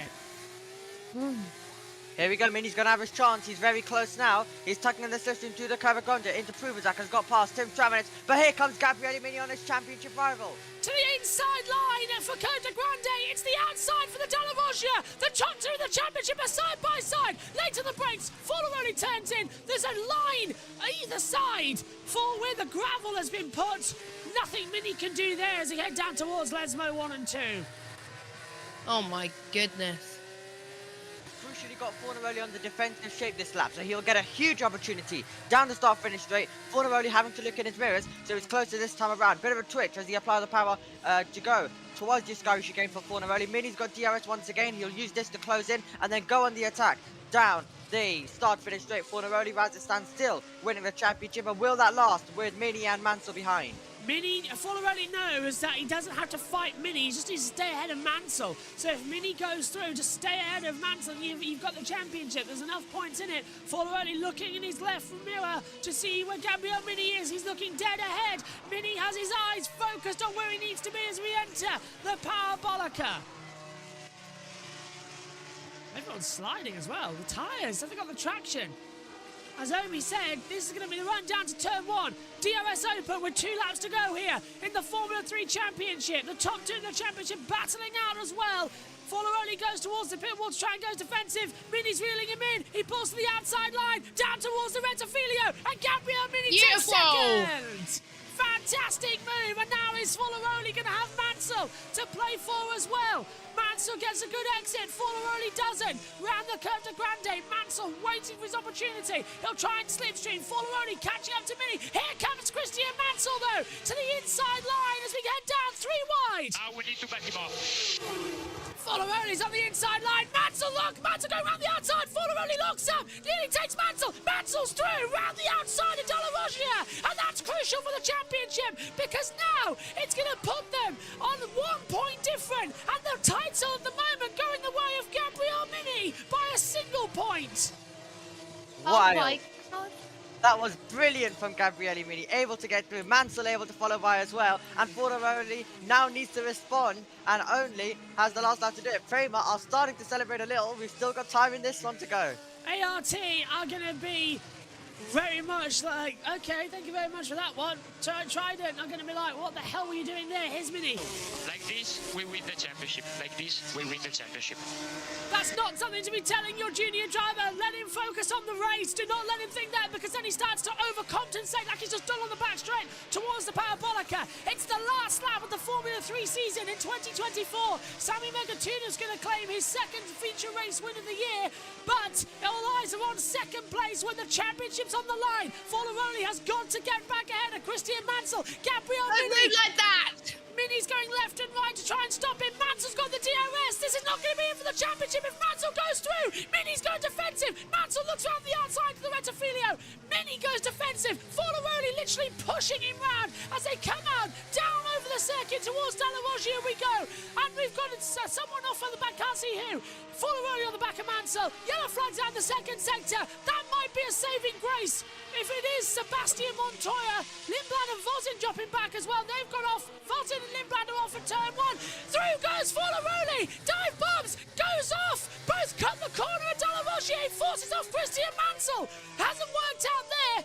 And we've got a yellow flag. Steinshaw, Bedrin, Verts all involved in that one. So they're all getting sector times. Mansell back with Followerly as well. What's happening there? There was a car standing still there or something like that. I thought I saw that too. Yeah, they all dived down. Here we go, last chance now for Fornaroli coming up. He's got to get ahead. 1 point the difference. Followerly pulls to the outside line, coming down to Ascari. Mansell goes defensive. If Followerly's on the podium, he's the champion. It comes down to the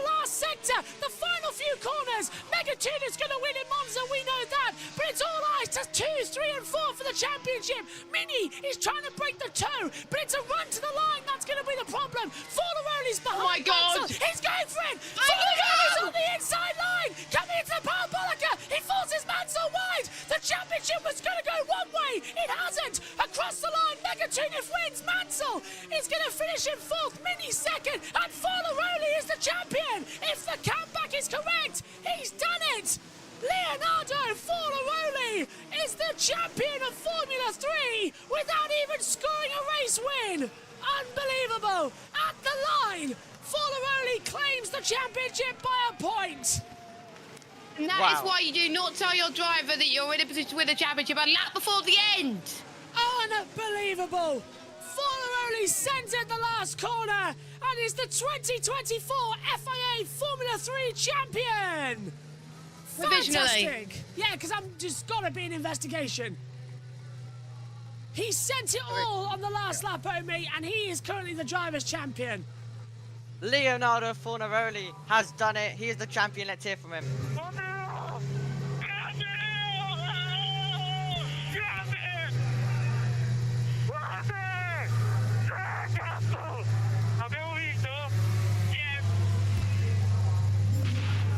That is the closest championship finish I think we're ever going to see for that one. At the line, fantastic, and heartbreak for Gabriel Mini.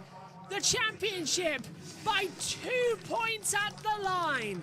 It's been confirmed. Fornaroli on 150, Mini 148. But will there be post-race investigations for forcing Mansell off the track not once but twice on that last lap? Sammy Megatunif wins as well, his 2nd feature of the year. Here he is.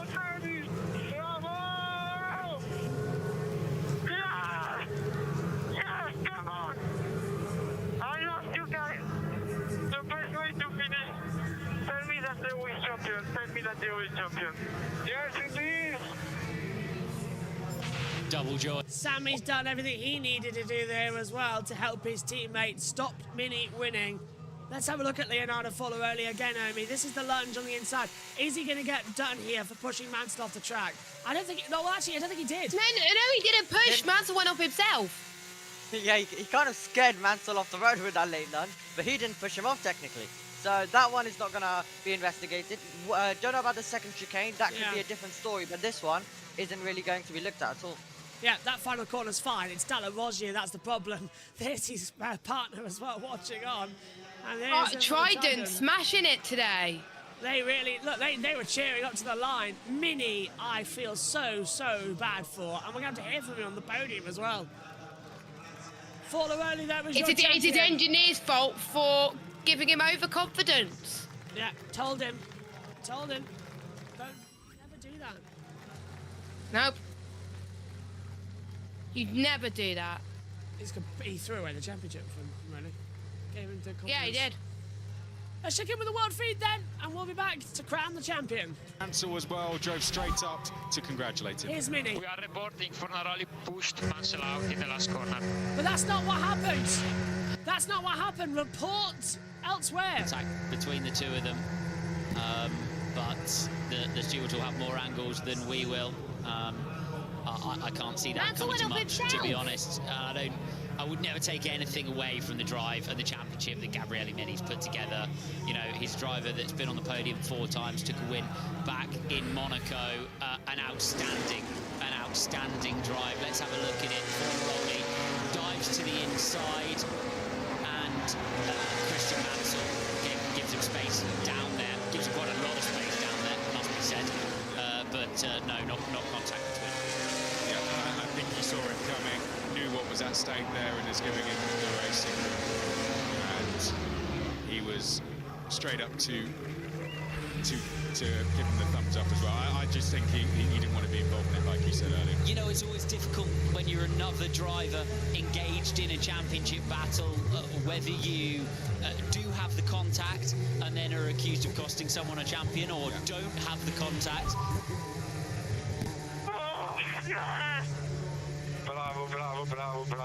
Bravo. Yeah, for Fornaroli. Yeah, or you don't have the contact and then are accused of being too soft on one. It's a no-win scenario. Christian Mansell, I thought, drove very fairly throughout the race and didn't want to get too involved in the championship battle. Drove as he normally would have done. Back to the top of the podium, though, Sami Megatuniff. He won the Imola feature race. Back to Italy with the Italian team Trident, and back to the top step of the podium. Here, our drivers' champion for 2024, Leonardo Fornaroli. A huge congratulations. The first Italian champion in Formula 3 history, and Gabriele Mini. The two Italians did one of the greatest battles we have seen on the track for a championship in this series history, and he was straight over to congratulate him. Huge respect between the two. That's going to be a tough one to take for Gabriele Mini. No doubt his day will come in terms of winning a championship in this paddock, but the celebrations in terms of championship victory to Leo Fornaroli, but there's plenty to celebrate for Gabriele Mini today as well.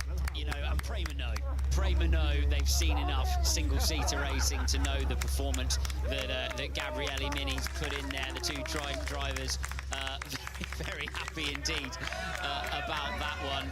You know, sometimes the performance you gave is bigger than the result, and I think this is one of those days for Gabriele Mini, and those that matter will recognise that from his perspective. Even though he won't take the big cup home at the end of the day, those that matter will have watched that performance and will know that was what he could have done realistically in that situation. Yeah, absolutely. Going into those final two laps, he gave himself every possibility. Going into the final corner, he was the champion. But in the end, a last corner, last lap move from Leo Fornaroli wins him the championship. And what a way to win the title. Absolutely fantastic. One of the best conclusions to this championship's history I think we have ever seen. That one will surely go down in history. A big send down at the final corner, and Leo Fornaroli will certainly play that one back a few times. A huge congratulations to him, and good friends with Sami Megatuniff as well. Great to see he was straight on the radio to see if Leo had won. Yeah, and good spirit within that team. Renaud Rosin, the arm around the shoulder from the team boss, always meaning a lot to a young driver. You know how much experience they've got, how many drivers they've seen move through their ranks, some of the greats at Prema, most recently taking Oscar Piastri through to the world of Formula 1. Yeah, and he's played a big part in helping Prema Racing wrap up the team's championship this year. But here he is, our 2024 FIA Formula 3 champion, making history for the Tifosi crowd. A first Italian to win the FIA Formula 3 championship. What superb history for him and the crowd here, doing it on home soil as well, and doing it in the best possible fashion. That's the way you dream to do it. Last lap, last corner. And the driver whose home is close to the venue as well, the true home race for Fornaroli. I thought he wasn't going to put his champion's plaque down there for a second, but eventually you do need to be interviewed as the new Formula 3 champion. Yeah, we do want to hear from him as well, so we will very, very shortly. What a season it has been. It's been a record-breaking season in terms of winners, podium finishes as well. We had some fabulous drives through the field in that one. But let's take a breath up here and hear from our 2024 champion, who's speaking to Luca Filippi. Leonardo Fornaroli, you are 2024 FIA Formula 3 champion. How does this feel? I can't believe it. Starting the year, you know, I knew we had a huge potential, but to win the championship, I knew it was going to be hard. But step by step, even if we didn't take any win, we took 2 pole positions and an amazing pace during all the races of the year. And yeah, I managed to take it at the last corner of the last lap. I can't believe it. I want to dedicate this to my friend Luca Persiani that unfortunately passed away one week ago, and this one is for him. Absolutely. Take us through that last corner. That was your chance, your shot, and you went for it. Yeah. Take us through. Unfortunately, I did lots of mistakes during the race. First of all, in the Ascari chicane was full of dust, so I completely lost the car and to cut completely, and I lost many positions, including the one of Gabri. Then I had to push a lot to recover. It's like it was a similar race of Imola, race 2. But I pushed a lot on tires, also had a lot of flat spots in the front tires. I asked to my engineer if I was still champion in P4, but he said no, you have to overtake Mansell, otherwise you're not. So I knew I had a chance in Roggia. I went for it. I went in, but I completely locked up everything. So we both cut the chicane. I remained behind him. I tried after Ascari, but I was too far away. Then going to Parabolic, I said, I hope he's not going to close because I'm going to dive in. Luckily, he didn't close. I went in. He was very correct, not to close completely on me, and yeah, I managed to take the podium and the championship in the last corner. And you made it happen. Congratulations. So now you are a Formula 3 champion. What's next for you? What's your dream? What's your aim for next year? Yeah, of course. The goal is to step up to Formula 2. Nothing is still confirmed, but I hope we have a great chance. And yeah, to be fast like this year and achieve good results. Thank you very much. 2024 FIA Formula 3 champion on the Italian soil, Leonardo Ferraroli. Grazie a tutti.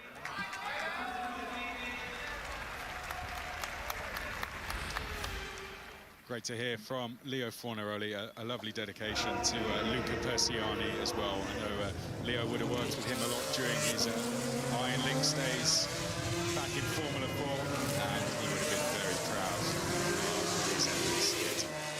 Yeah. This was the move, though, down at the final corner that won him the championship title on the last lap. I think, wasn't it? Fornaroli, he said he couldn't quite believe it. It's not sunk in yet, has it? When he stood there doing the interview and the reaction of Prema on the pit wall, absolutely juxtaposed with the reaction of Trident, the joy of victory and the joy of championship victory at the same time. What must have been the feeling of Gabriele Mini looking in the wing mirrors to see his competitor there after the final corner. But for Fornaroli, the bravery all there to go for it, all or nothing in the final corner of the race. Just incredible. A mixture of emotions. Gabriele Mini, devastation. For Fornaroli, pure elation. Let's get their emotions now in the corner.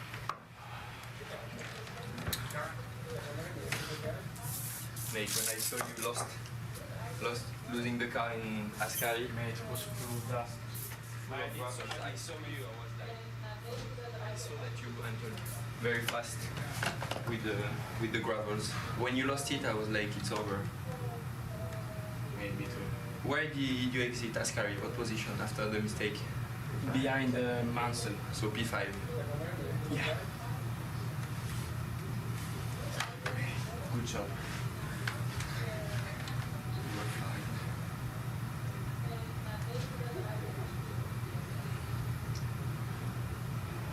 I was so slow.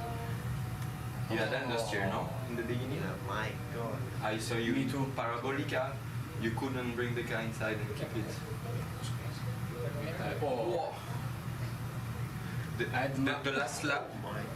The last lap, it was full of dust in sector 2. I was so scared, you know, of driving on something. Yeah. When I passed there, I was scared of you, you know, jumping and you know, touching me. Whoa. This race was. Have you seen Santiago? No. Have you seen this? This is the last corner. Yeah. But what did he do? I He sent braked early? Ah, you said. I sent it like Nothing to lose. no.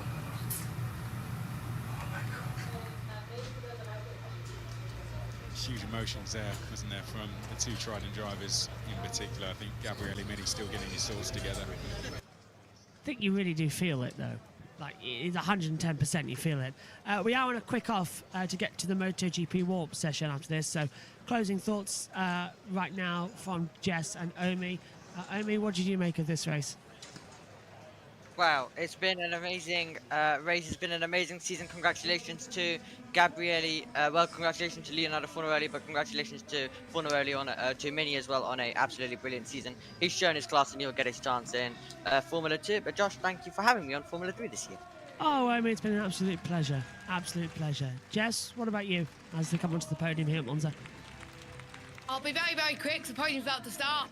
Great job for Fornaroli and Mini to have that really big title fight. I've got to feel bad for Mini, but Fornaroli, brilliant job to win the championship at his own Grand Prix.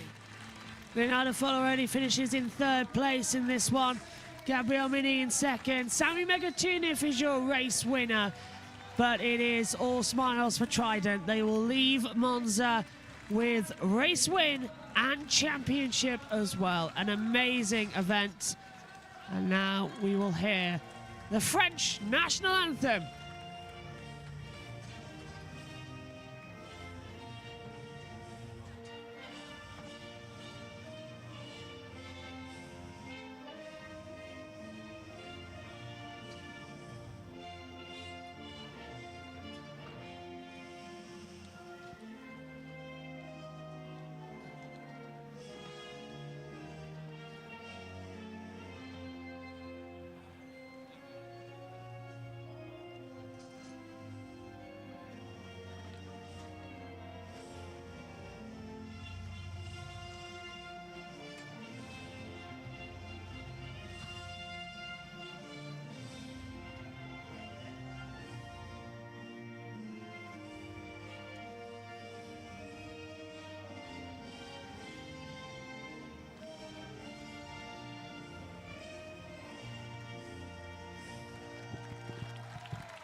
Sammy Megatunif wins the race. An absolutely fantastic appearance as well out here. Really has been an epic season for him. And fingers crossed as well, it's going to be one to watch in 2025 as the field churn in again. 2nd place for Gabriel Mini. Such an amazing season he's had. To lose the championship in 400 meters is a heartbreak, but he is a driver to contend with as he looks to step up to Formula 2. Leonardo Fornaroli... He's got to go in Formula 2, yeah. Mini. Leonardo Fornaroli will be in Formula 2, but he is the champion of 2024. And now, for the last time in Formula 3 this year, it's champagne time! Let the celebrations and parties begin! An amazing season of FIA Formula 3. My thanks to Jess, my thanks to Omi for being in the comms box as well. And my thanks to Omi as well for the season he's spent with us as well. My thanks also to Synthel, who hasn't been with us for the last few races, but his work in Formula 3 over the past 4 seasons. We'll continue with F2 and F1 Academy, but it's the end of the road for Formula 3 for 2024. We've crowned a champion in Leonardo Fornaroli, but it's not the end of F3 action. We'll still have some F3 action, but not the same cars. Drivers will go over to Macau in a few months' time as well. It'll be the F4 racing, but there'll be F3 drivers there too. So that's going to be also fun as we'll go racing. Warm-up's underway, by the way, in MotoGP. They started early due to the wet track, so we'll go over there and see some practice starts as well. My thanks to Omi, my thanks to Jess, my thanks to all of you at home. It is Leonardo Fornaroli, F3 champion of 2024. We'll see you in 2025. Bye-bye. Hello everyone and welcome back to JB Motorsports in 2025. We have started the year brilliantly with Autosport and the Rolex 24 Hours. And this year we bring back podcasts, but we also bring something new to you here at JB Motorsports as we introduce interviews. In this we'll be speaking to people inside the motorsport industry, whether that be drivers, engineers, team bosses or commentators. And we start today as we have an incredibly special guest joining us. It's someone who is a Euro Cup champion and also someone who can call themselves a Formula 3 driver this year. It is, of course, Javier Sagrera. Javier, welcome to JB Motorsport. It is great to have you, and of course we have to first of all start off by asking you how you're doing and how's the off-season treating you? Yeah, well, first of all, thank you for bringing me in. It's also really good to speak to you. And yeah, no, off-season, it's been going good. You know, I thought normally you have such a big break from the last race up until next one in the season, but you know, this time I've managed to keep myself busy enough, just training, traveling, and doing all sorts of stuff. So yeah, really, you know, it was a good off season, but you know, always you have all this, you're so anxious, no, and ready to start the season that, you know, I'm just fed up of waiting now. Yeah, absolutely, and you've got a big year ahead of you as well. We'll get to Formula 3 last. We'll, of course, start off with talking a bit about your early years as well, along with Spanish F4, a bit about GB3, then also coming in with Euro Cup 3. As we mentioned, you're the champion of that series, and then we'll end brilliantly talking about the year that is coming your way. So, Javier, can you quickly then talk us through, first of all, how did your passion for motorsport come? First of all, of course, everyone, whether it's drivers, whether it's commentators, doesn't matter what role it is, everyone has different stories when it comes to getting started in motorsport and where their passion came from. So can you talk us through how your passion came from motorsport? Well, my passion came actually from, you know, my family always loved fuel in general, but especially my dad was a rally driver when he was about my age. So he always had this passion, and you know, really, since I was 3 years old, I was jumped in a kart, and my dad would put me in those rental go-karts and run around. But you know, actually, you know, I have a funny story about this. I always tell that, you know, I was actually a lot into soccer, football, but it wasn't until one day that my dad actually, I asked my dad after a training session if one day I would be able to play with Messi and Cristiano, if I was good enough. And I was about 7 or 8 years old. And my dad said to me with a straight face, he said, no. So as a 7, 8 year old, I got really sad. And then the next day I woke up and I said to my dad, like, look, I want to find another sport and just be really good at it. So, you know, my dad said, okay, when I was young, I started with rally. So why don't you start with go-karts? So then, you know, we tried a few rental go-karts, and then, you know, finally a guy from a rental kart saw us and he said, look, this kid is quite decent in a go-kart, so why don't you try going a bit more professionally? So, you know, from there, actually, you know, my passion every year is increasing always, and I never get tired. But yeah, initially it wasn't my thing. Okay, well, that is an absolutely brilliant story to kick off with. Of course, you came into Spanish F4 in 2019, but could you quickly tell us a bit about what got you to that position? As you, of course, mentioned with karting, so what kind of opportunities did you get? What big accomplishments did you have along the way to help you get to Spanish F4 originally?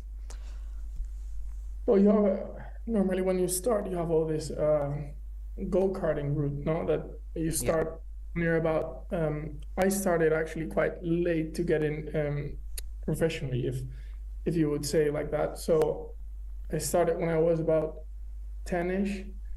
And yeah, all the way up, started in this regional championships. I started in the Catalan championships, which is a region in Spain. And when I start winning there, I jumped to the Spanish championships.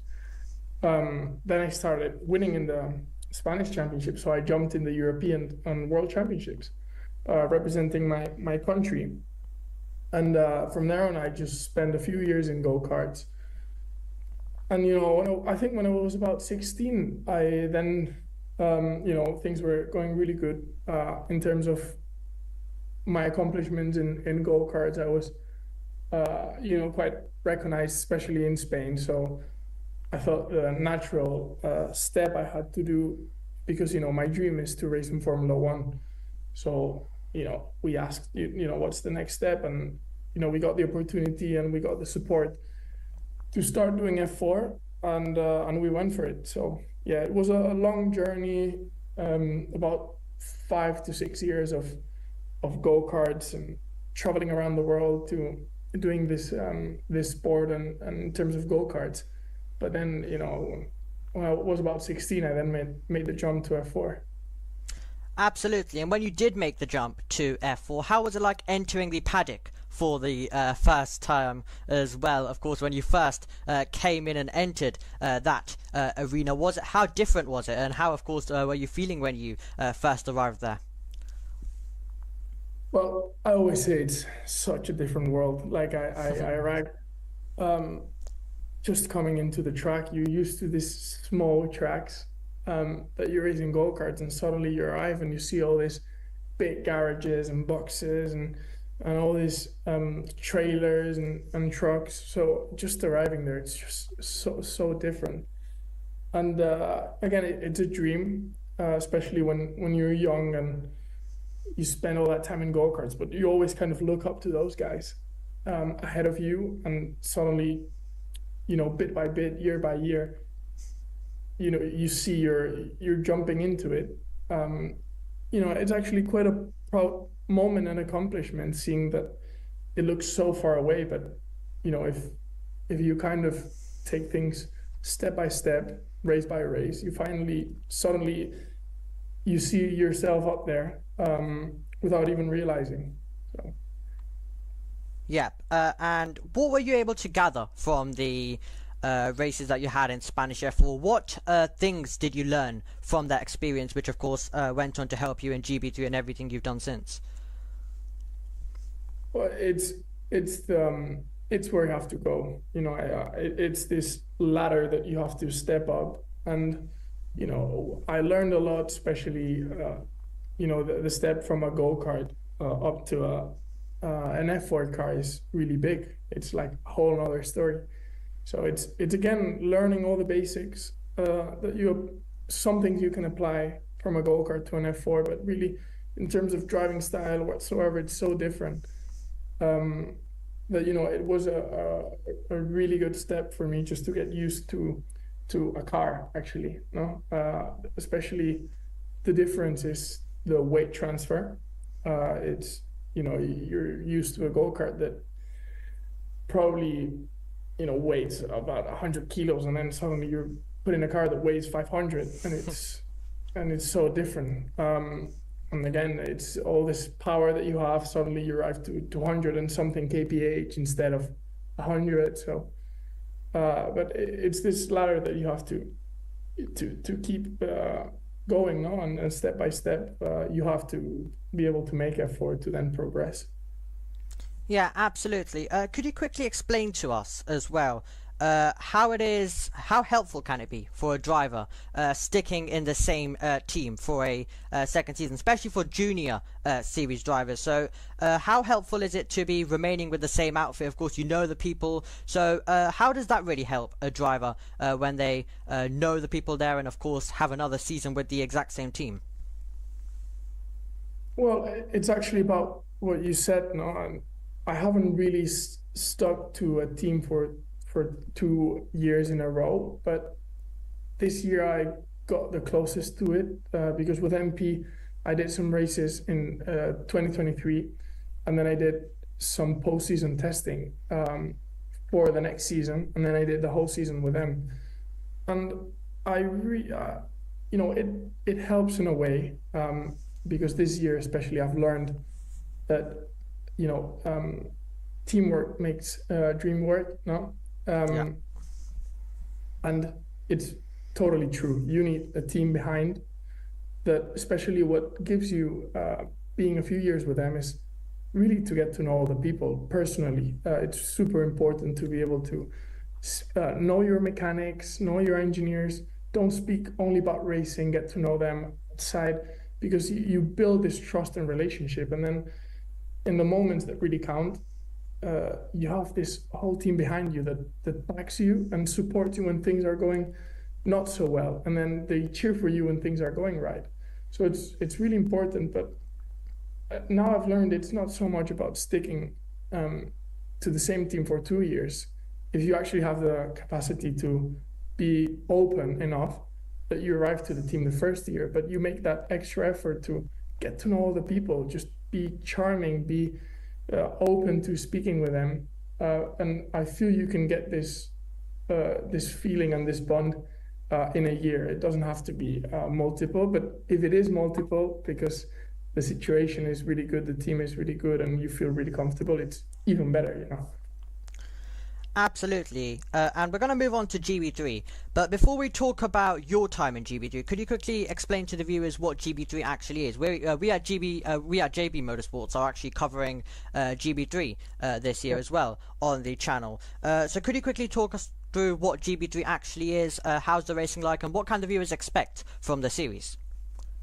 Well, GB3 is an F3 championship based in England, but really it's not in England anymore, because you have all this calendar that they have now. You do more European races than actually in England, but it's a really good school, I would say. It's a championship that it's really tough, good competitors. You have really good teams. You have, especially when you go to these tracks from the UK, it's their UK. I feel it's known for such iconic tracks. And by iconic tracks, I mean that you have all these narrow tracks that leaves you, as a driver, my feeling when you go to England is you have no margin for mistake or error whatsoever, because the tracks are so narrow and so technical that if you make a mistake, you go completely to the wall, or you touch the grass and you spin. So I would say it's one of the best schools that you have. Especially also because it rains a lot. You get to drive a lot in the wet. So basically it's a championship that you go there to, you know, grow a lot as a driver. And yeah, it's the car it's really good. This year they have a new car that it looks awesome also. So they have really good cars. It's an F3 championship, and it's a good learning school, I would say. It absolutely is as well. What differences did you find as well when you moved from Spanish F4 to GB3? Of course, you described a little bit about the circuits and how challenging it was, but when you did more racing over here in Britain, what were the differences that you found compared to racing mostly in Spain? Well, compared to Spain, it's what I said earlier. You know, you have a lot more in Spain. It nearly doesn't rain, so you don't get this experience in the wet that is so valuable, and that now I can say I kind of have it. And when it rains, it's not an issue for me because I've learned it totally in the UK. So you get a lot more valuable running in the wet. You get this, you grow as a driver because the tracks compared to Spain, it's not that they're harder, I would say, it's that because each track, if you want to go quick, has its own tricks, but you definitely don't have margin for mistake, which is something in Spain and Europe. You have all these big tracks with such far runoffs. That if you lock up or whatever, you have all this space to run off and come back, which in England you don't have. So I would say are the two things that, for me, they're the difference from Spain and even Europe. It's that you get more experience in the wet, which is crucial, and then you learn to not really make mistakes, you know. Yeah, indeed. And we, of course, asked you this question in the Spanish F4 section, but we're going to put it to you once again. So you would have learned a bit more as well now coming in, racing in GB3. But yeah, what did you learn from the seasons that you, of course, had in GB3? Of course, you already had a good foundation from Spanish F4, but, of course, racing in another series, as you mentioned, of course, with the mistakes, you probably were able to minimize some of those.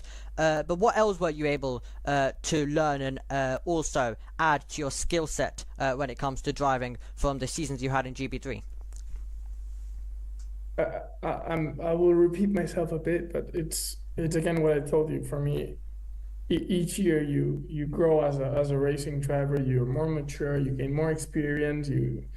you race head to head with other drivers and you learn your racecraft.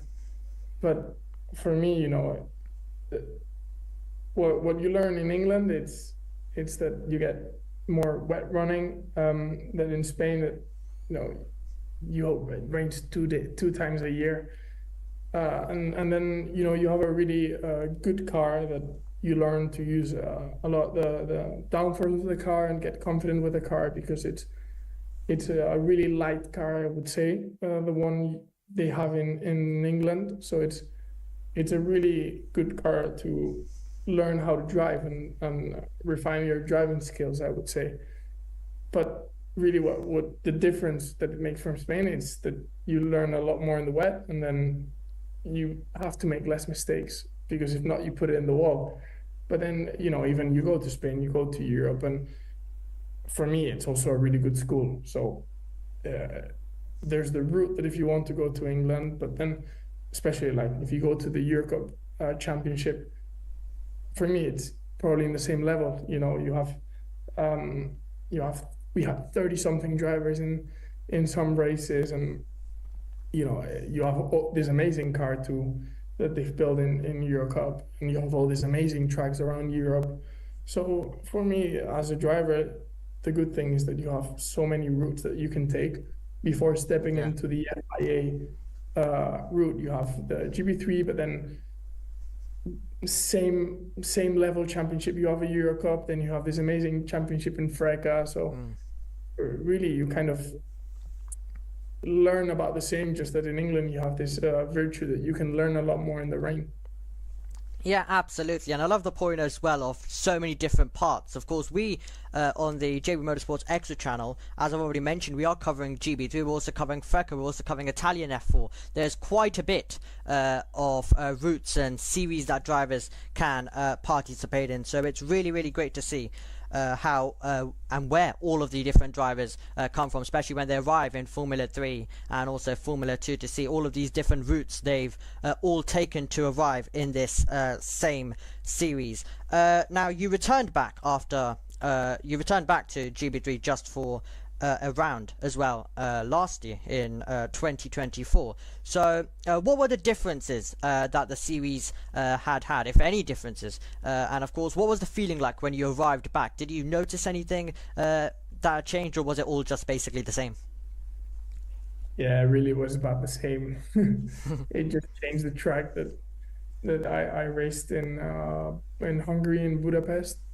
So the track was a bit different, but, you know, really, I also drove for a different team because I did some running with them and testing with them. So I just wanted to help the team in some way for that race, to extract information or whatsoever.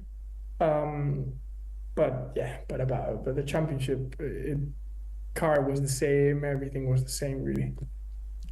Yeah, and the final question when it comes to GB3, of course, you were able to get a couple of podiums as well. One in 21 and then one in 22, I believe it was. So how was it like? How was the feeling when you came across the line to get those podiums?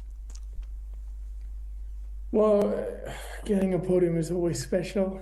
It's something that, you know, as a driver, you work so hard in whatever championship you do, even when you're in go-karts.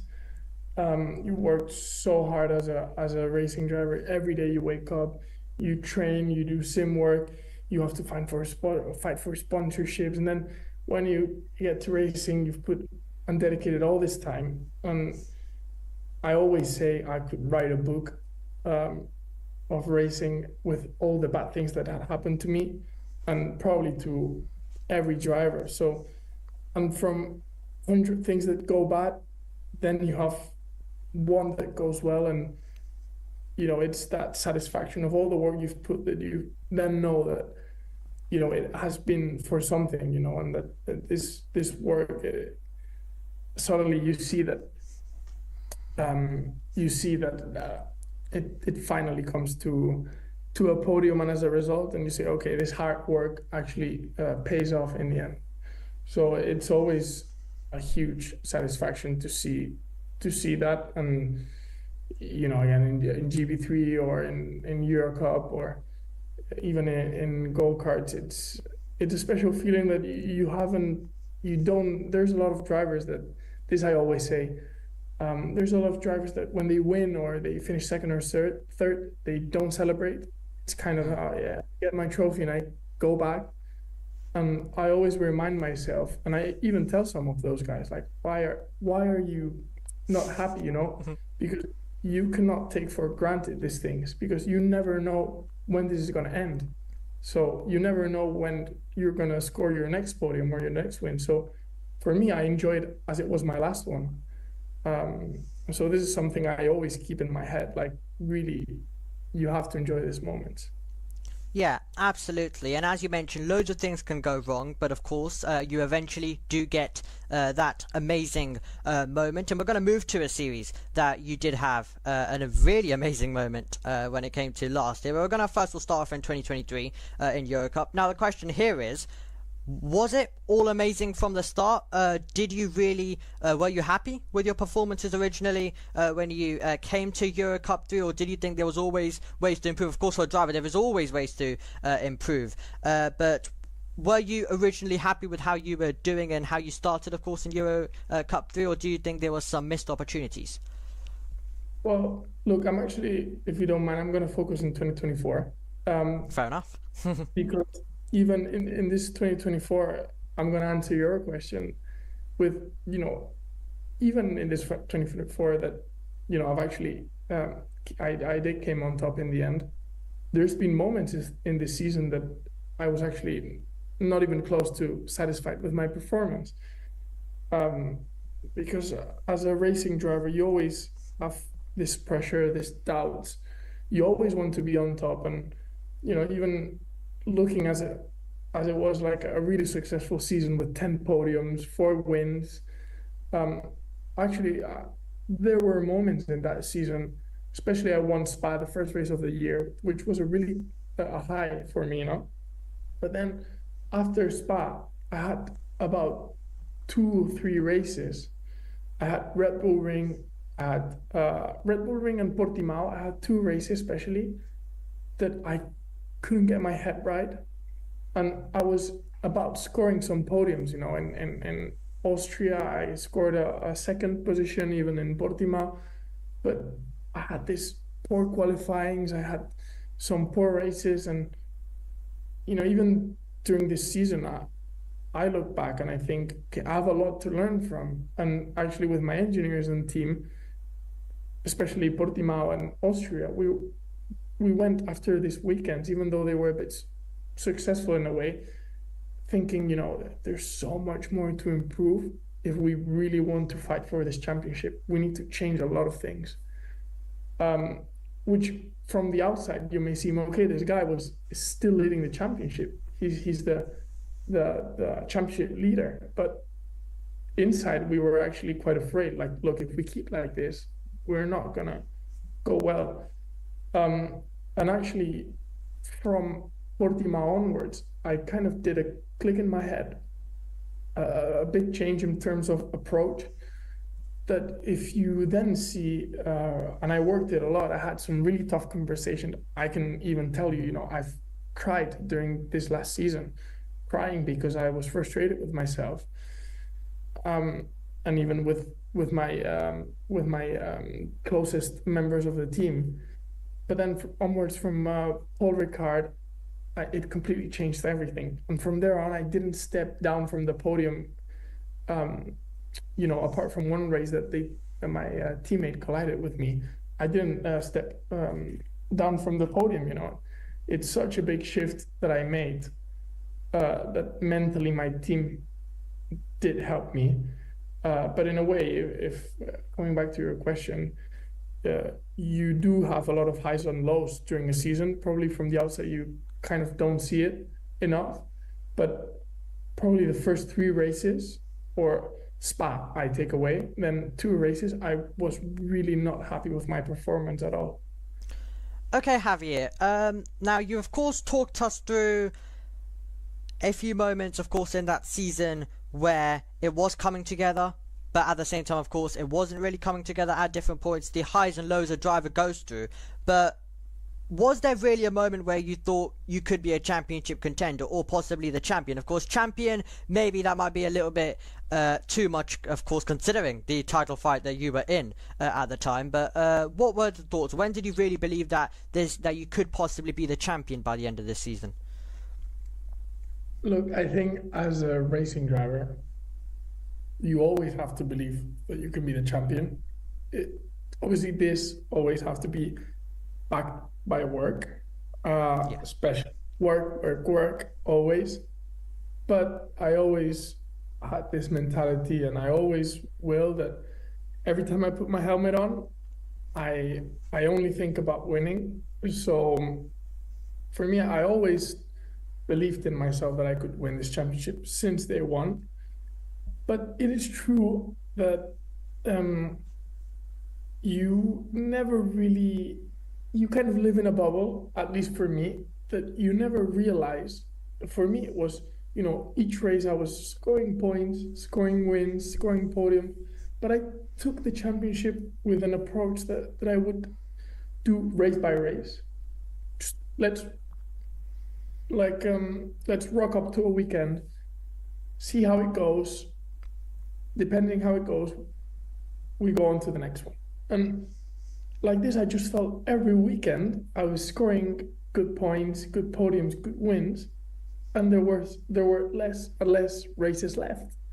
So to a point, it's true that especially after Jerez, I would say, I said, okay, well, you know, I've gone race by race. You know, I've always said this during this year and stuff, but well, now there's actually only one race to go, you know, and I'm still leading. So, you know, this race by race approach, up until a point that you realize, like, oh, there's actually not more races left and I'm still leading. So I think it was a good point to take it like this. And really, it's until, for me, it's not over until, and this I would say is one of the best moments in my life, when I crossed the finish straight line, knowing I was a champion, having my engineer and my team boss congratulating me on the radio, getting that in-lap to soak everything in. And up until that point, you never can take for granted that you are a champion, because as you said, in motorsport, it's not only depends of you have a team, you have a car, and so many things can happen that you always have to keep yourself on your toes. But yeah, after Barcelona, that's when I realized, look, I've made it.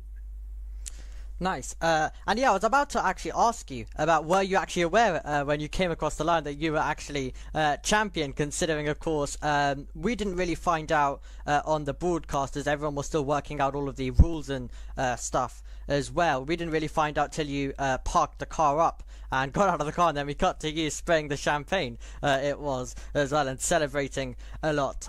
So, yeah, were you actually aware, or was it your engineer that came on the radio and that's how you found out? Look, if I'm honest with you, I spent all the race with my engineers telling me on the radio, look, you're still champion. You're, I don't know what I was, like P5 on track, like this, you can be the champion. So I was always informed on the radio. What do I need to do? If I needed to pass the guy in front or not, you know, from the inside, it was everything much more controlled. What probably from the outside, you always bite your nails thinking, oh, what's happening? But the guy on the inside actually normally has everything a bit more controlled. So I always knew it was tight in the end. I think it was 2 points separating us. It's true it was tight, but, you know, even when I was in the race, my engineer said, look, don't overtake the guy in front, even though I had a bit more pace than him, but just, you know, stay where you're at and stay out of trouble. So yeah, you know, I was, there were less and less laps to finish, and then slowly I was thinking, oh my God, this is so close. It's actually going to happen. And, you know, coming off the last corner and seeing you cross the finish line, and more the relief that you spent such a whole year working for it. You've had this stress, this nerves, everything, and you just take it all off, it's the best moment. Yeah, absolutely. And quickly, just taking one step back as well. This question, of course, is about coming into that title final. You mentioned, of course, about the race-on-race approach, and that is something that we hear quite a bit come out of loads of drivers. But when you're in that championship fight, how much can a driver, even if they say that they are going to stick to it, how much can they really stick to? Because of course it's always in the back of the mind that, you know, you could be champion, as you also just talked us through a few moments ago. So how much can really a driver control that race by race approach, and as well and of course manage those nerves? And how were the nerves coming into the final round? Well, the thing is, even in life, you can't control everything that happens to you, you know. But the things you can control, you have to do them well. So it's never under control, you know, and never. And there's, as I've said, it's a sport that can happen so many variables, and there you can break down the car in the last lap. But there's something I always tell myself, and it's, look, I'm a true believer that there's a destiny for everyone, and for me, if something happened in your life, it was meant to be like that, and it's probably a lesson or whatsoever. So, but the thing that takes off my nerves a lot is I know I've put everything I could into this. I've done the best I could. I've put the most work I could. I've, you know, trained as much as I could. And the feeling of knowing, look, I've done everything and thrown everything that I could. And now, if it happens or not, I have to be satisfied with myself. Probably not with the result if I lost or I win or I won. Luckily, it ended well on track. But what was actually more of a relief, and probably what I didn't get nervous about that weekend, was because I arrived to that weekend thinking, look, I've done everything that I could. I've, right or wrong, but you know, I've tried my best. So if I win or I lose, I can be proud of myself. And even better, you know, you have, at least for me, I always think, look, I lose or I win, I have a mom and a dad that loves me. I have a grandma that loves me. I have some dogs waiting at home. So if you lose or win, there's these people that they're still gonna love you. So this, I also use it a lot, thinking, look, I always have these people supporting me whatsoever, and no matter what. So for me, this takes a lot of pressure off racing, or if I'm, you know, about to win or win the title fight, really. Yeah, absolutely. Brilliantly talked to, brilliantly explained there as well. And to sum up this Eurocup bit, well, how long did the celebrations go on for after that championship? And then when was it back to focus mode as well? Of course, with the Formula 3 news as well that did come up. But we're not going to discuss Formula 3. We're going to get to that in a second. So we'll save that bit for a moment when you got that announcement. But yeah, how long did the celebrations go on for? Look, I'm going to be really honest. And I wouldn't say funny, but it's kind of, I didn't expect this even myself.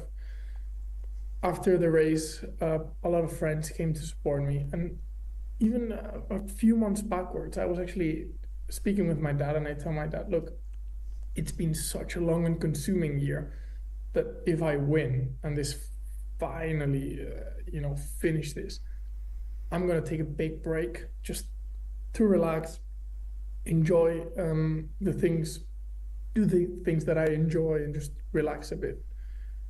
So it finally went off like this the Sunday in Barcelona. So I said to myself, I brought a bunch of friends, bunch of family. We had such a nice dinner in a restaurant all together. We were probably like 40 people. And then, you know, I went out with my friends and I said, like, now I can enjoy. So I had a night out with my friends, had probably one of the best nights ever. And I said to myself, look, now I have like probably December to relax and then refocus again. And actually, I woke up, I don't know, like at 10 a.m. that morning. I woke up from bed and I was actually, I had such a void inside. Like I said to myself, like, now what? Like I finished the last race. All the pressure is off, everything is off. But what do I do now? I wake up and what do I do? Have breakfast and the season is finished. So I called my dad and to his house and I said, Dad, like I feel so lost. Like, you know, I said I was gonna relax and have this vacation to do things I like, but like I want to go again. So actually it was the next day, 10 a.m. that I said to myself, look, I need to keep myself busy, refocus again, because I just feel I cannot be thrown out there after all this high that I had.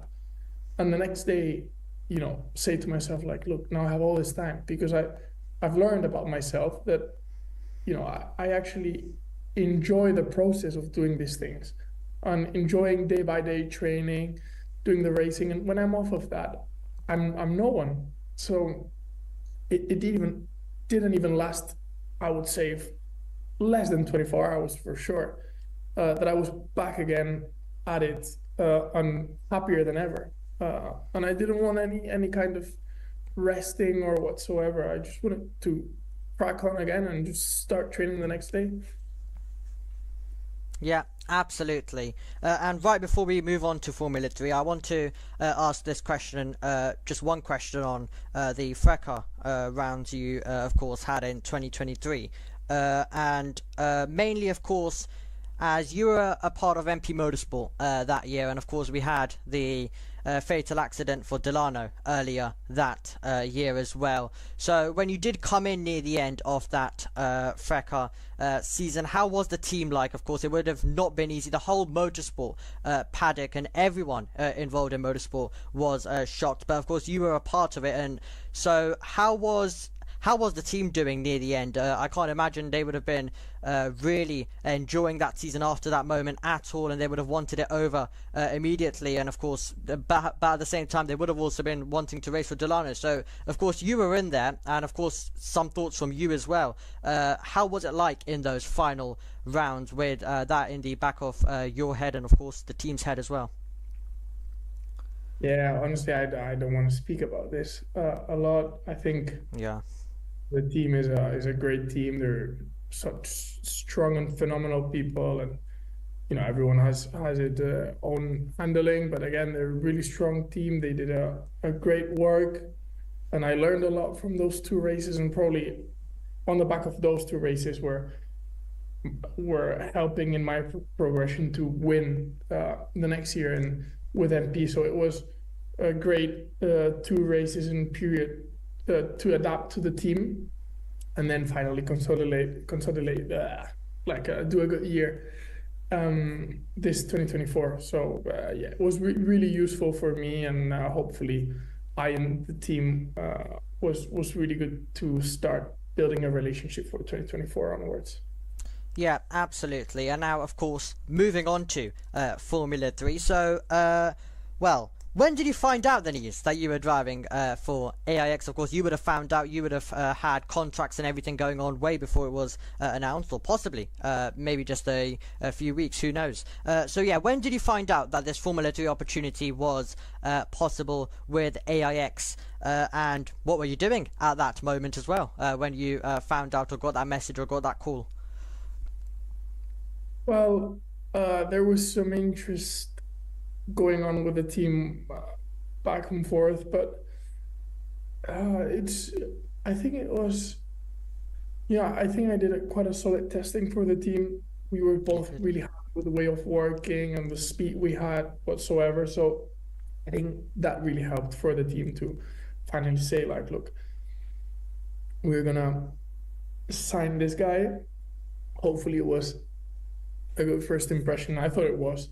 So I think it was probably after the testing that they just said, look, like, we believe in you, we believe in the project, so we want to have a really successful year next year. So I think you would fit in the team. again, we were both really professional, really mature in the approach of working. So I think to really progress, it was a really good environment. So I think we both said it would be really good to work with each other. And yeah, I think I got it a few weeks before the announcement, which I was really happy again. As I said at the start of the interview, I was dreaming with this category since I was 10 years old. You know, I was with my dad watching the F1 races in Barcelona, and we were seeing the F3 guys first because we used to arrive to the track really early. So we were actually, when we go and so we're from Barcelona. So when we went to see the F1 races when I was a kid, we used to go like at 8 a.m. and see all the races, and we used to see the F3 guys. So me and my dad were looking at each other and thinking like, how far away is this? And finally, after probably 11 years now, seeing that after 11 years of every single day working for this, you have reached that point. Obviously, for me, my dad and family was such a great achievement that obviously you want more. I look, again, my goal is to be an F1 driver, but I think you always need to look back and peel back on things and realize how much you've done. And it's been 11 years, and finally to get this call or this news saying to you like you're an F3 driver officially, it's such a nice feeling for me, or my family, and my environment. Yeah, and what's the thought about just having in your mind that you're going to be racing on the F1 weekend? You're going to have all of these people coming in to view Formula One on the side, also getting this F2 and F3 action, and you'll be a part of this Formula 3 action. So how's the feeling that you'll also be taking part and making a weekend so good alongside all of the F1 and F2 stars as well? It's surreal. Like again, I can't describe it yet because I haven't been in one actually. But just to imagine yourself being, you know, you always look them on TV and you think, wow, like you're gonna actually be in Australia with them, with all the fans, the people. I still don't know how it's gonna be, that experience, but for sure it's gonna be a massive step. Probably a bit different to what I'm used to. But again, just an honor that I know I got this opportunity. I need to maximize it. So just, yeah, really excited. Yeah. So with the calendar this year, is there a certain round that you're looking forward to as well? Or if you can't name one, because well, you're going to be racing at a lot of amazing venues this year, so you can name a few if you'd like. But yeah, which rounds are you looking forward to for this upcoming season of Formula 3? Well, it probably has to be Monaco. I mean, I had that one in mind. I thought you'd say that. Yeah, I mean, I think every driver is such an iconic. Actually, this last year, I went for a trip with my car, and I spent a few days in Monaco, and I was walking around the streets and thinking like, how can these guys race around here, and how incredible it has to be with this amazing atmosphere that there is to be part of that weekend, you know. So I think, and this year having the chance to be there, it's just, again, it's something that probably I can't even imagine yet, but hopefully it's going to arrive soon and go well enough. Yeah, absolutely. And of course, we mentioned a new car for GB3, but it's not the only series getting a new car. You have Formula 3 that you'll be racing in. That's also getting a new car as well. So yeah, what's your opinions from what you've seen of the new car so far? And also, of course, do you think that will help you settle in with everyone being on a equal footing, let's just say, when it comes to a brand new car for Formula 3? Do you think that will help you settle in a slight bit compared to possibly some of the drivers in their second season? I think it's a really good year to enter a championship like this, especially as a rookie, because as you've just mentioned, it's a year where the car is different, the tires are different, like everything is different. So as a rookie coming in, probably the level of the field, it kind of equal itself. And these experienced drivers, probably they have a bit of advantage because they're used to the speed or the weekends, the tracks, whatsoever. There's still ground to catch up to. But for sure, it's not as big of an advantage as it was because, as you've said, the car is new, totally new, and the teams have to develop it. And especially my team, AIX Racing, they've done amazing with the F2 car. Yeah. They won feature races, won sprint races with that F2 car and a new model. So I'm just really confident that, especially with this new kind of trend and model of the car, and especially adapting to it, they're really good. So I just think it can be a really good year. So the final question for, of course, this Formula 3 section before we move to a little quick fire to wrap things up with. What are your goals and ambitions then coming into this year? Of course, as you mentioned, you'll believe that you can be champion. But yeah, at this stage, what would be your goals and at least what you'll want to leave 2025 with? Well, I want to keep myself humble. And as I said, I always like to back things with work. But I do believe in myself, and I think I want to win races. I want to score podiums, and you never know if you're gonna fight for a championship or not even be close enough. So I cannot say to you like, look, I'll be fighting for a championship or not, because I think you never really know. But for sure, as I've said, as a driver, every time I put my helmet, my goal is to win. And wherever or whenever I'm put in, that's my goal. I do believe a lot in this team. I know I'm a rookie, but I want to be humble enough and think first I need to adapt to the car. I need to learn everything, and it's not going to be easy at all. And probably I'm going to have good weekends. I'm going to have bad weekends. But the goal is to win races, to try and fight for the highest that I can. And I don't want to settle for an average year. I'm not here for this. Yeah, absolutely. And now we're going to wrap things up with a quick fire. We're going to do 5 questions in total. So yes, let's immediately get into it. So, favorite track? Zandvoort. Hardest competitor you've raced against? Myself. Lovely. Best performance you've had overall? Zandvoort 2024. Is that also your toughest race that you've had?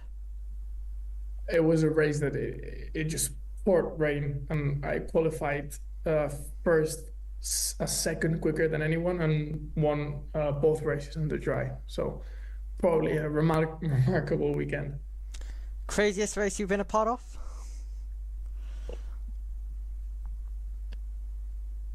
That's a good question.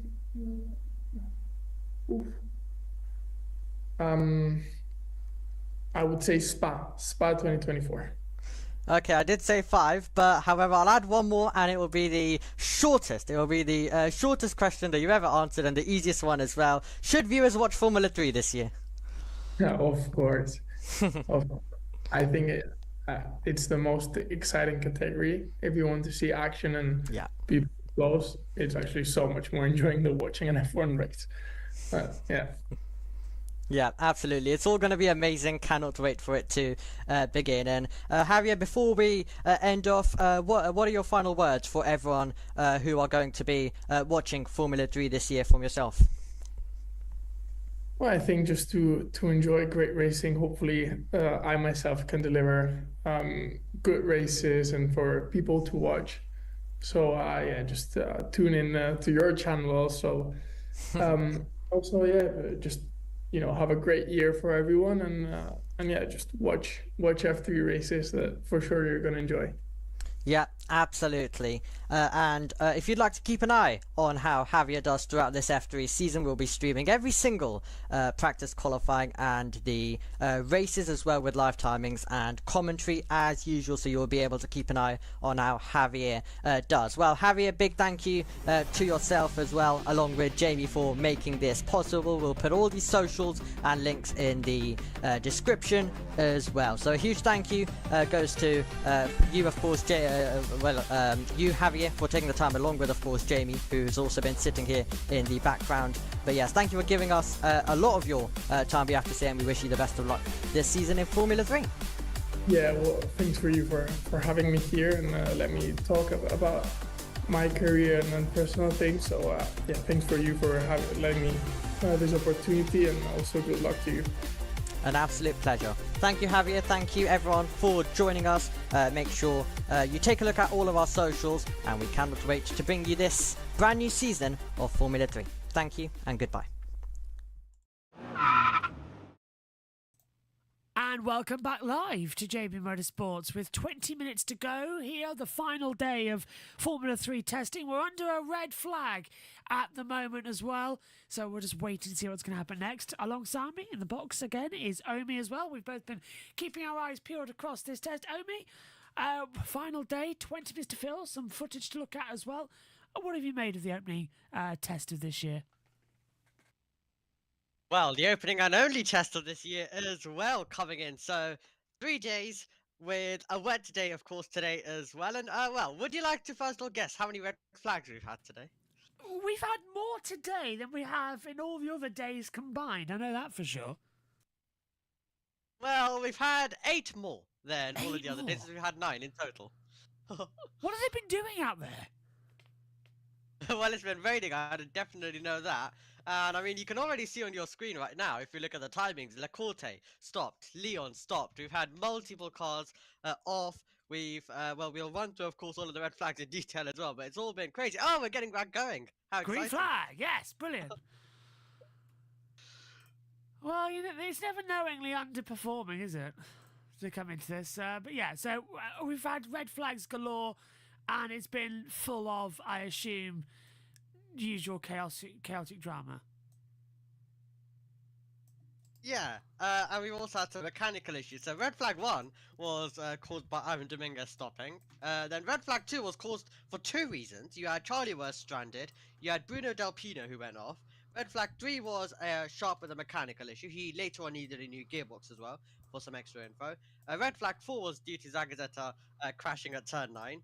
Red flag 5 was Dominguez off again, and the track was drier in the morning session when they did resume that, so we were able to continue. But yeah, 5 red flags in the opening 3 hours of today. So yeah, lots of chaos. We aren't, of course, aware fully of the exact reasons for the last 4 red flags that we've just had, but I think we can work out that Leon was definitely involved in some of it, and then, of course, so was Nicola Lacorte for the 2nd day in a row, as he caused our red flag yesterday as well. Well, we've got Twitter open, and we can take a look at some of the trackside stuff that's been going on, and it'll be in our intro as well as we fade it open. First of all, Omi, the F1 Formula 3 put out a little video stating about how the new cars are looking out there. They look good. They are running good, but today the reliability is pushed, as the teams, if you say, they've been pushing them harder. But looking at them out there, not too dissimilar to what we've seen previously in Formula 3, just a few more bells and whistles. Yeah, absolutely. Well, yeah, we did look good with reliability so far, but it seems like that we're getting a bit more today, as we mentioned. So a little bit more reliability issues coming in today, which is not what we want. But of course, if it stays to a bit of a low, then that would be good for the season. But yeah, great to see these Formula 3 cars out in action. F1, of course, posted the video on their YouTube channel as well, with the first look at the F3 cars. So yeah, all looking good, but they definitely do seem quite a bit stable, and the drivers are enjoying it. That's the main thing. Drivers really are enjoying it, and if we look down as well, this was them earlier on, heading out onto the circuit, very much ready to get going. That's a brilliant thumbnail already. Final data before free practice, which will be 45 minutes, come Albert Park in a few weeks' time. But it was wet. It has been wet all day, as we've had people trackside as well reporting in the chat. Cold, wet and windy, which is not the way we usually anticipate this circuit here in Barcelona. So it has been affecting them quite a lot. It definitely has been, and especially when you're trying to get used to this car, where you have so much less testing, of course, compared to Formula 2 when they had their new car, and we know how that's gone. It's not what you want, and this wet today has not been helpful. With all of the issues, with all of the delays, there has been talking about delays. Of course, earlier on we had a 30-minute delay to the session getting started, and we were going on air, off air. It was all chaos, wasn't it? Earlier, yeah. We were told, oh, it will go on at 1 o'clock Spanish time. That's 12 o'clock over here in the UK. And then they delayed it for half an hour due to track conditions. So, but nobody got told what was going on. So as soon as we stopped it, it came back on again. So we had to quickly go it all through. Tuka Tappinen, though, and Charlie Verch, they've all been going out there getting set to go. I think Tuka Tappinen, I mean, we were covering Macau, very impressed with what he could do. And again, he is looking like he's going to be, you know, one of the ones aiming for a championship this year. He's looking fantastic.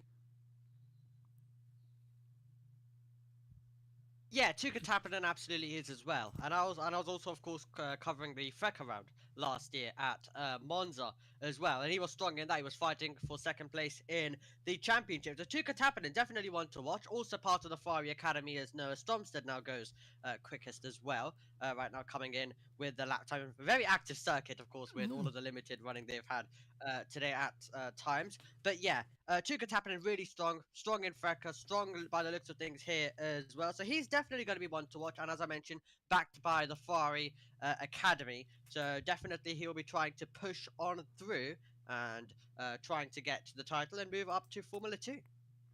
Just having a look now at Dams, who said all set from yesterday, with their drivers getting used to it out there as well and getting some crucial track data. It's quite interesting that we're going to have to fill 13 minutes, by the way. That's only because we were anticipating a lot more push and a lot more coverage than what has actually been provided by Formula 1 and Formula 3 on their social media platforms. So it's quite a struggle, but we'll take a look at the calendar, I think, Omi, as well after this. And I think that's a good point to sort of start with, because the calendar is fantastic, I think, this year for Formula 3. Yeah, absolutely. Basically the exact same as last year, but that worked very well. That worked absolutely really well. So we're doing the exact same thing this year. Of course, it's already announced that it's going to change for next year with Madrid coming in for Formula 2 and Formula 3, and of course Formula 1 as well. Wonder if they'll send the Porsche Super Cup there as well for the fun of it as well. But yeah, we've kept it the same for this year. It's going to change next year, but yeah, we've got some brilliant circuits, and these are the circuits that Formula 3 works really well at. So every single race should be very exciting. Yellow flags out, as you mentioned. So we'll look for a static dot on the screen. Now green again. It could be car 5, but that's got going again, so that's okay temporarily. Here's a look at the calendar then. We start in Melbourne before going over to Sakhir, Imola, then Monaco, Barcelona, Spielberg, Silverstone, Spa, Budapest and Monza, again rounding out the year. Mainly European, bar the first 2 rounds of the season. And I don't know, I mean, considering that we get Formula 2 going to places like Qatar, is it worth maybe that Formula 3 could start branching out in future and going to different countries? I mean, I'm quite happy with sticking it to European season, but we've got F1 Academy doing places like Las Vegas as well. Formula 3 would kill for that opportunity. Yeah, they would absolutely. I think the part, as we have yellow flag now back to green again. Yeah, so all of that's still going on. Yeah, when it comes to, of course, I think there is a plan to get Formula 3 out to the Qadiyah track. That's in a few years. If that gets, if that works out, I think their plan is to basically get like nearly every single motorsport series in the world that's possible. They want F1 Academy, they want F1, they want F2, they want F3. I think there was a whole plan that they released where what series they wanted. Too, I think they wanted quite a bit. NASCAR, they want MotoGP, but they're not going to get MotoGP, judging by the fact that it's an uphill launch into what is practically nothing.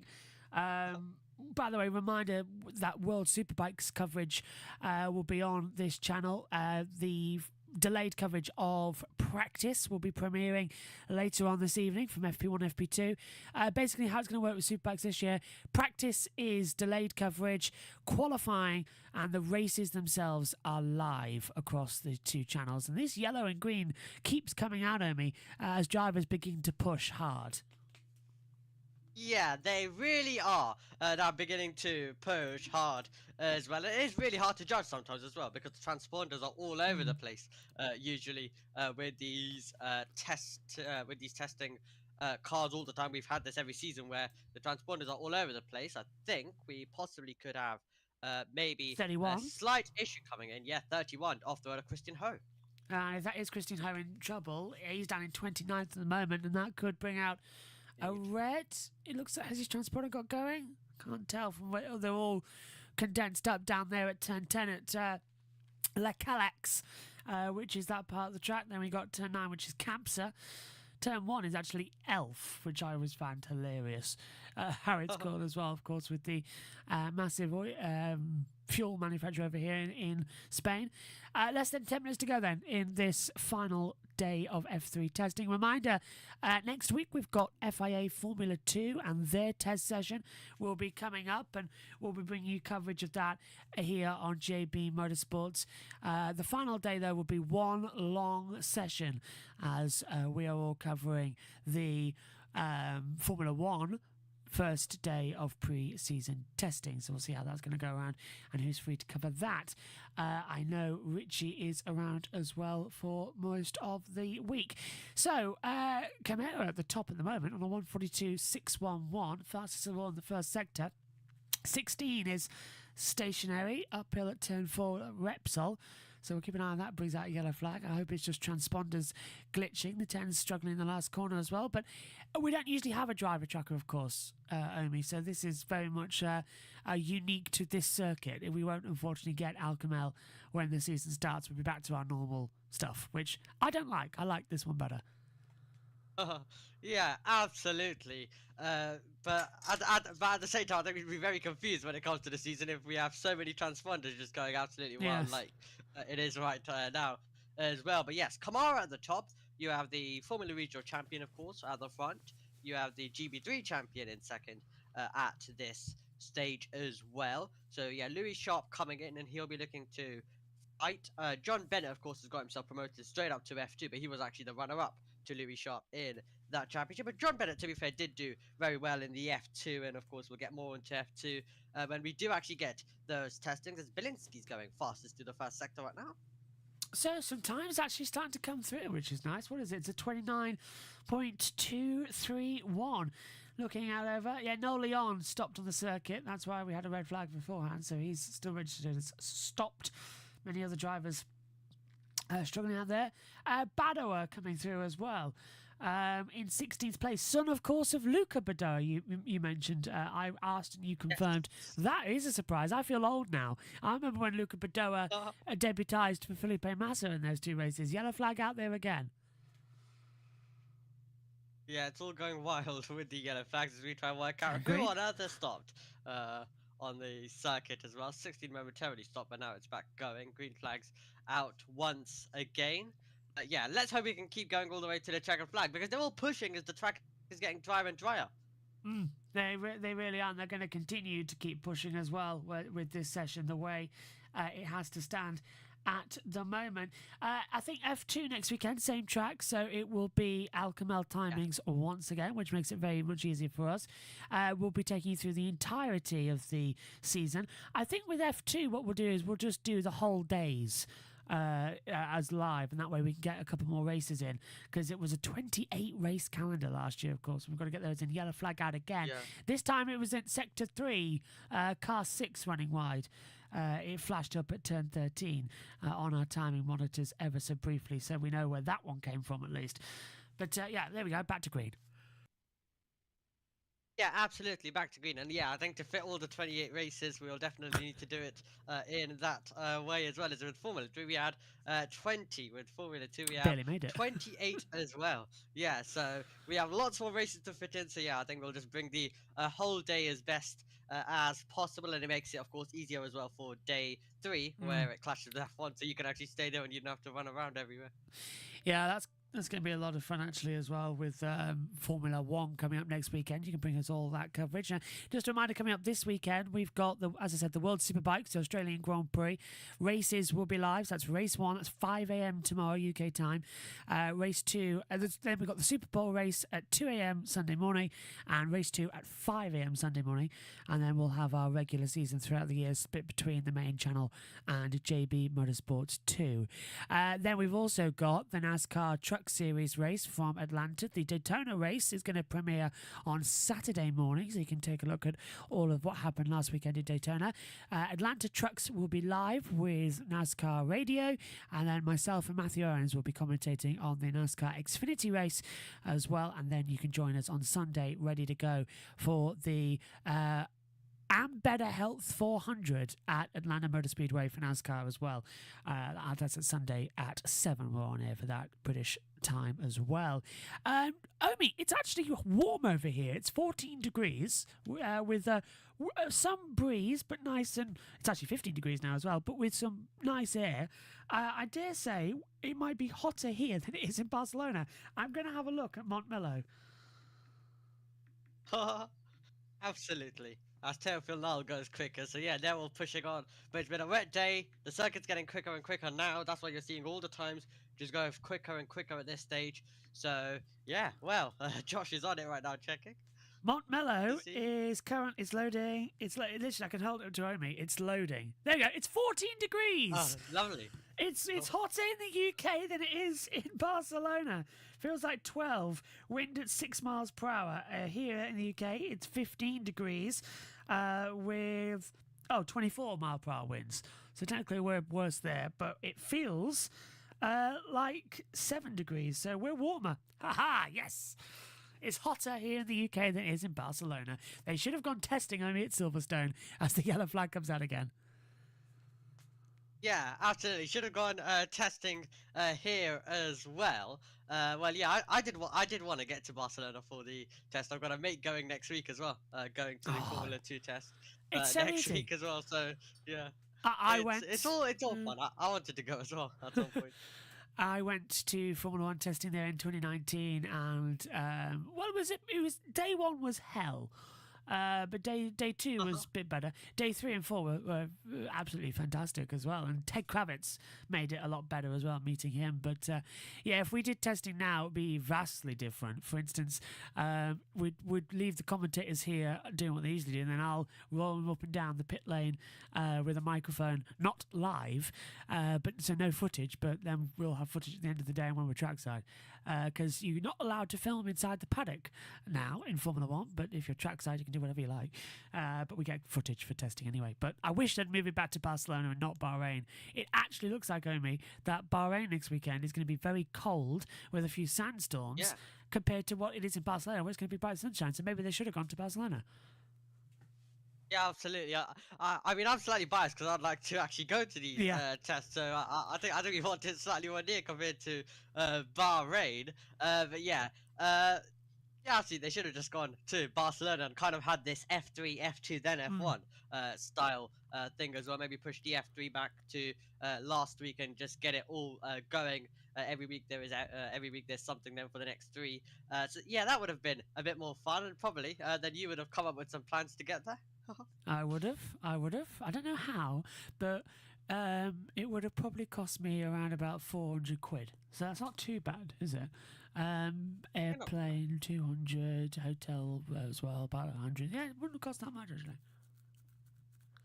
Would have definitely been quite fun as well. We're in the final minutes of this session. Yeah. Oh, look at Kamar. More drivers are going faster. Kamara's gone top 141.454, 3 tenths faster than Callum Vosin as well. So that's an impressive run. It feels weird having to commentate on a timing screen again. This is what I don't like about testing. Give us some footage. It's 2025. We've got karting races in the UK have better coverage than Formula 3 testing. Just come on, let us do it. We could do it easy, couldn't we, Omi? Get everybody one side of the track. We could broadcast. Yeah, actually, I might even offer them for next year. You know, if the test dates are good, actually just let us come and we'll actually broadcast it, considering we're the only people broadcasting it right now as well. We are, and I'd happily do it. And we could. It's only 3 hours a session each side, easy to get pictures, and we've got the timing, so we could easily have that on the screen as well as footage. It could be so easily done as well to make sure. And in terms of getting each driver. In terms of sector times, that's easy as well because we just highlight. We can just have the sector times on the screen at all times. So, like we have now, it's so easy. Let us do it for Formula 3, Formula 2. Do you reckon it's too late? And also schedule it near Formula 1, so that makes it easy as well. Yes, that too. We can just stay there. That too. Wonderful commentary boxes in Barcelona as well, actually. But I've told the story many times how it's hard to get to. 3, 2, 1, and the checkered flag is out on testing. Well, that was good. Good day. It was. Next time they're running, it will be when we're actually getting ready for F3, F2, and F1 to get going for a new season. And they will be running on a Thursday here in the UK, of course. It'll be like 10:45 p.m. something daft like that. But it'll be, of course, Saturday over there. Yeah, I remember last year I basically did PSG and then I came over and did the F3 and F2, and I'm doing the same this year as well. As the all works perfectly out once more. My neck needs cracking as well. I've slept funny, so it's hurting a bit. But yeah, absolutely. And Australia is going to be a very big race for us here. It's a busy weekend. I think we've also got MotoGP, but I think that's getting shifted to JBMotorsports 2 for that weekend's running. So Australia is uninterrupted. Next week, we've also got the World Endurance Championship. Their opening race from Qatar will be syncing up as well with Radio Le Mans. To cover that, and then we'll be taking some hours. I think we can do it because I don't think it's a direct clash, is it?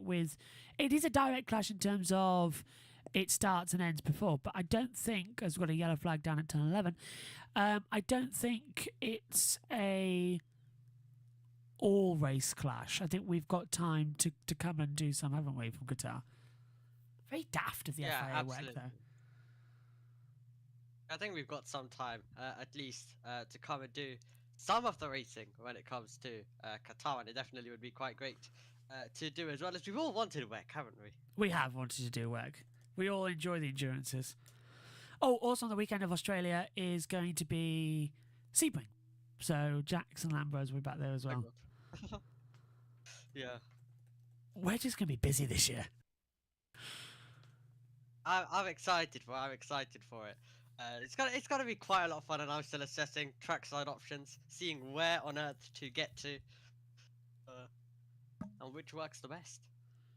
So February the 28th. That is the last day of February, but that is a Friday, isn't it? That's in a week, yeah. So it starts on Friday. Bit daft. Yeah, I'd say, of course, like it was, of course, in real life. I think they've just pushed it. Yeah, like it was, of course, for Formula 1 and Formula 2, they had to shift a day early and stuff. And I think they've had to do the same, most likely, for WEC.